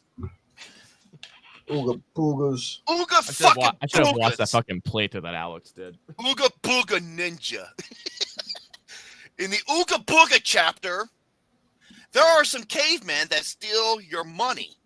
Before they leave to race you, how many cavemen are on the boards? How many are all? Oh, Alex. knows that. I believe there's 3. That is incorrect. I'm just gonna go for a random number here. Yeah? 5? That is incorrect! No, I had a feeling. Alex! 4. That is correct! You know how I remember that because there was the multiplayer game and there's only 4 fucking cavemen you could choose from too. Okay, now here's a follow-up question. Okay. The Ooga Booga. Ooga Booga! Motherfuckers. Okay. Okay. Name the Ooga Booga who, after he farted, died and then fell into the lava off his hoverboard. What was his name? The other Ooga Boogas, Oh, You know the Damn funny it. thing is, I just saw his fucking name and I'm they're forgetting. all the fucking laughing name. because, and then they're like, Yeah. hey, his What's it- name fell off into the lava because he farted, Yeah, you know? teensy I think I weensy know. private party. Okay. Gary. It's funny because he did fucking fart. That's how he farted. He's like, oh shit! And he falls into the lava. He dies. No, I wish it was. Negative Negative one. Negative 1.25. I know the parody. There was- I know it was a parody of fucking Return of the Jedi. I remember that much. When they were bending down and mooning him, that was a parody of Braveheart. That it was. And then he That fucking farted and he just fell into the lava and I don't died. remember his name. You don't remember his name? No, it's not coming to me. His name was Simon. Oh, Simon. All right, this is gonna be an easy question. Conker's girlfriend Barry is what type of animal? Alex, Come on. Bunny. that is incorrect. Rabbit. What? I thought it was a bunny too. It was No, a rabbit. it's not That's a. your rap. It's not a bunny rabbit. No. It's not a fucking bunny rabbit. It's not the. It's not the. It's not that fucker. I thought you guys said it was his girlfriend's name. I was gonna say Barry, but the fucking name, I don't remember Yeah, the type of animal. Dingleberry. I was actually gonna say rabbit or a bunny as well. Oh my god. You don't know? It's It's a rabbit. chipmunk. It's a chipmunk. Where's a fucking chipmunk? She was a chipmunk. That I don't remember at all. Whoa, look Okay. at that. Hold on a second. Fucking Conker had more dibs on her than Alvin did. That's a chipmunk. Yeah, That's I a know. Chipmunk. I know. That's what I'm thinking too, Alex. How the fuck is that a chipmunk? It ain't Lola. It ain't Lola Bunny. Yeah, it's even seeing Cougar's like it's not a fucking rabbit. It's like No, yeah, it's what I it thought was a too. chipmunk. Looks She more like never- a fucking look at her. rabbit. She don't have those fucking bunny ears or anything. That's true. No, I'll she be got, looking yes, at- she does. She got the yellow She's got fucking she's got the I'll be fucking looking in the tail. back. Well, I'll be looking at some Well, Lolo squirrels, Bunny. chipmunks do have tails. You know that, Gary, right? be quiet. All right. In the chapter Barn Boys, there is a sunflower big breasts. Okay, that's covering herself. How many group of bees do you need for her to open? I'm pretty sure that's 5. That's correct. 5. Oh. Yes, it is. It's a fucking chipmunk. You can look it up. I thought it was 4 at first when I was playing. I was like, how I many? thought it fucking- was- oh, Okay, you there's motherfucker. 5. thought it was Hunter's 3. bed for day. I thought it was 3. I thought it was Berry 3 too originally. animal. Yeah, I thought it was 3. I was like, how many fucking? Oh, and I was thinking, we where's go. the last of them? And I was like, Appearance? oh. Appearance color gray. Species chipmunk. Okay. It's a fucking chipmunk, like Okay. Alvin. Surprised I'm not getting yelled at for once. Shut up, Gary. Name the nightclub Conker's trying to get into, but the bouncer won't allow him due to sneakers. The Malibu. Fuck you, Gary. Alex. Rock solid. That is correct. Oh, there you go. Yeah, And there's 2 follow-up questions to I this. should have played the fucking game more rather than playing all. I've been playing fucking Doom as well, so blame go. Doom. What was the password in order to get into the nightclub? Rock solid. Oh my! Open Oh my sesame. god! Shut the fuck It's up. not Gary. open sesame. No. This is a parody of a movie. Oh my god! Oh god! Oh. I'm trying to remember the fucking password. Started with an F. No, it wasn't that. Started with an no. Frankenstein. I forgot. I know it was parodying. That's the thing. I want to touch him. Oh, It was a fucking parody of a movie. I know that much. I remember that much. I remember the fucking piece of password shit. though. I remember the password, but I remember the parody. Come on! You dumbass piece I of know. shit. It's not coming to me. I know- Alex, yes. Fellatio. Yeah, that's it. No, no. That Wait, was the really? joke. But that's not the password. I thought it was fellatio. No, it's not something that you should give to Gary because he doesn't know.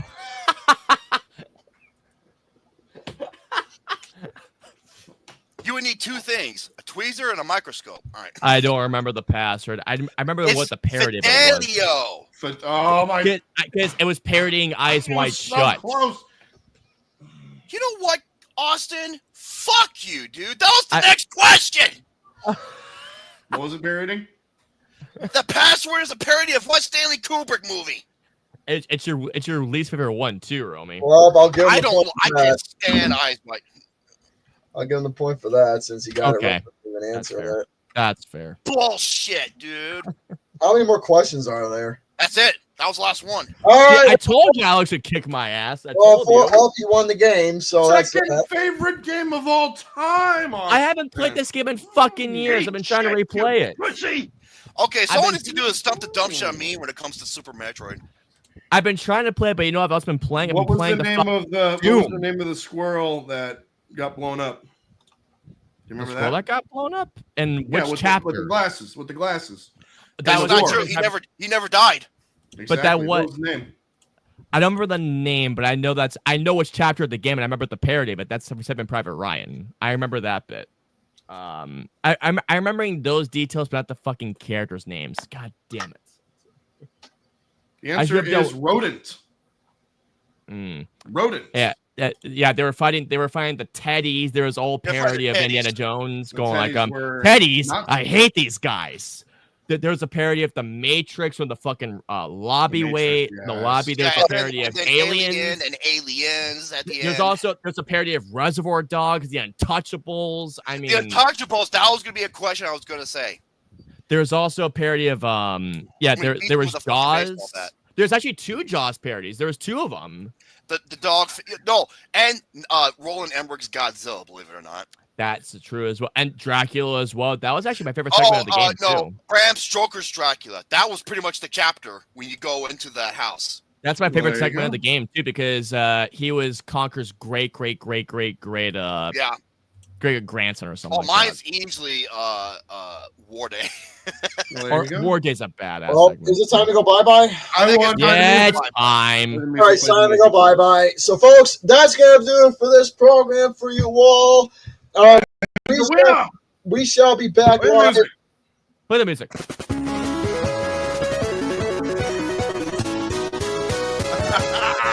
I'm Team Vanilla. By the way, I request the game for next week. A draft on N64 games with the Nintendo Switch 2 coming out. Oh.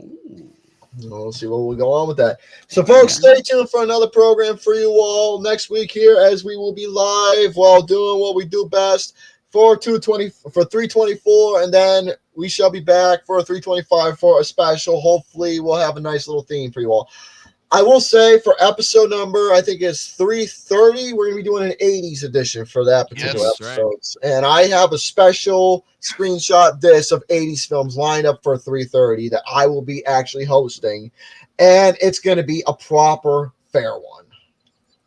So, No, it'd be fair if, like I said, if my internet would cooperate. Yeah, we've seen the fucking movies. Oh, don't worry. The movies I'm going to give you a little spoiler. Oh, Alex. All these movies that I have planned are films that we've all seen. Another game I never play. So there's no need to worry. This game either. There's no need to worry. All the movies that I have planned are films that we've all seen. Okay. So there's no need to worry about it. So, folks, stay tuned for episode 324, next program for you all. Stay tuned. We'll be live for that. Here, hopefully, I'll get some shit on the channel up for you all. All you got to do is just put some shit together. Ciao for now. Goodbye. Bye-bye. See you next week. Bye. Booga, booga. Bye-bye.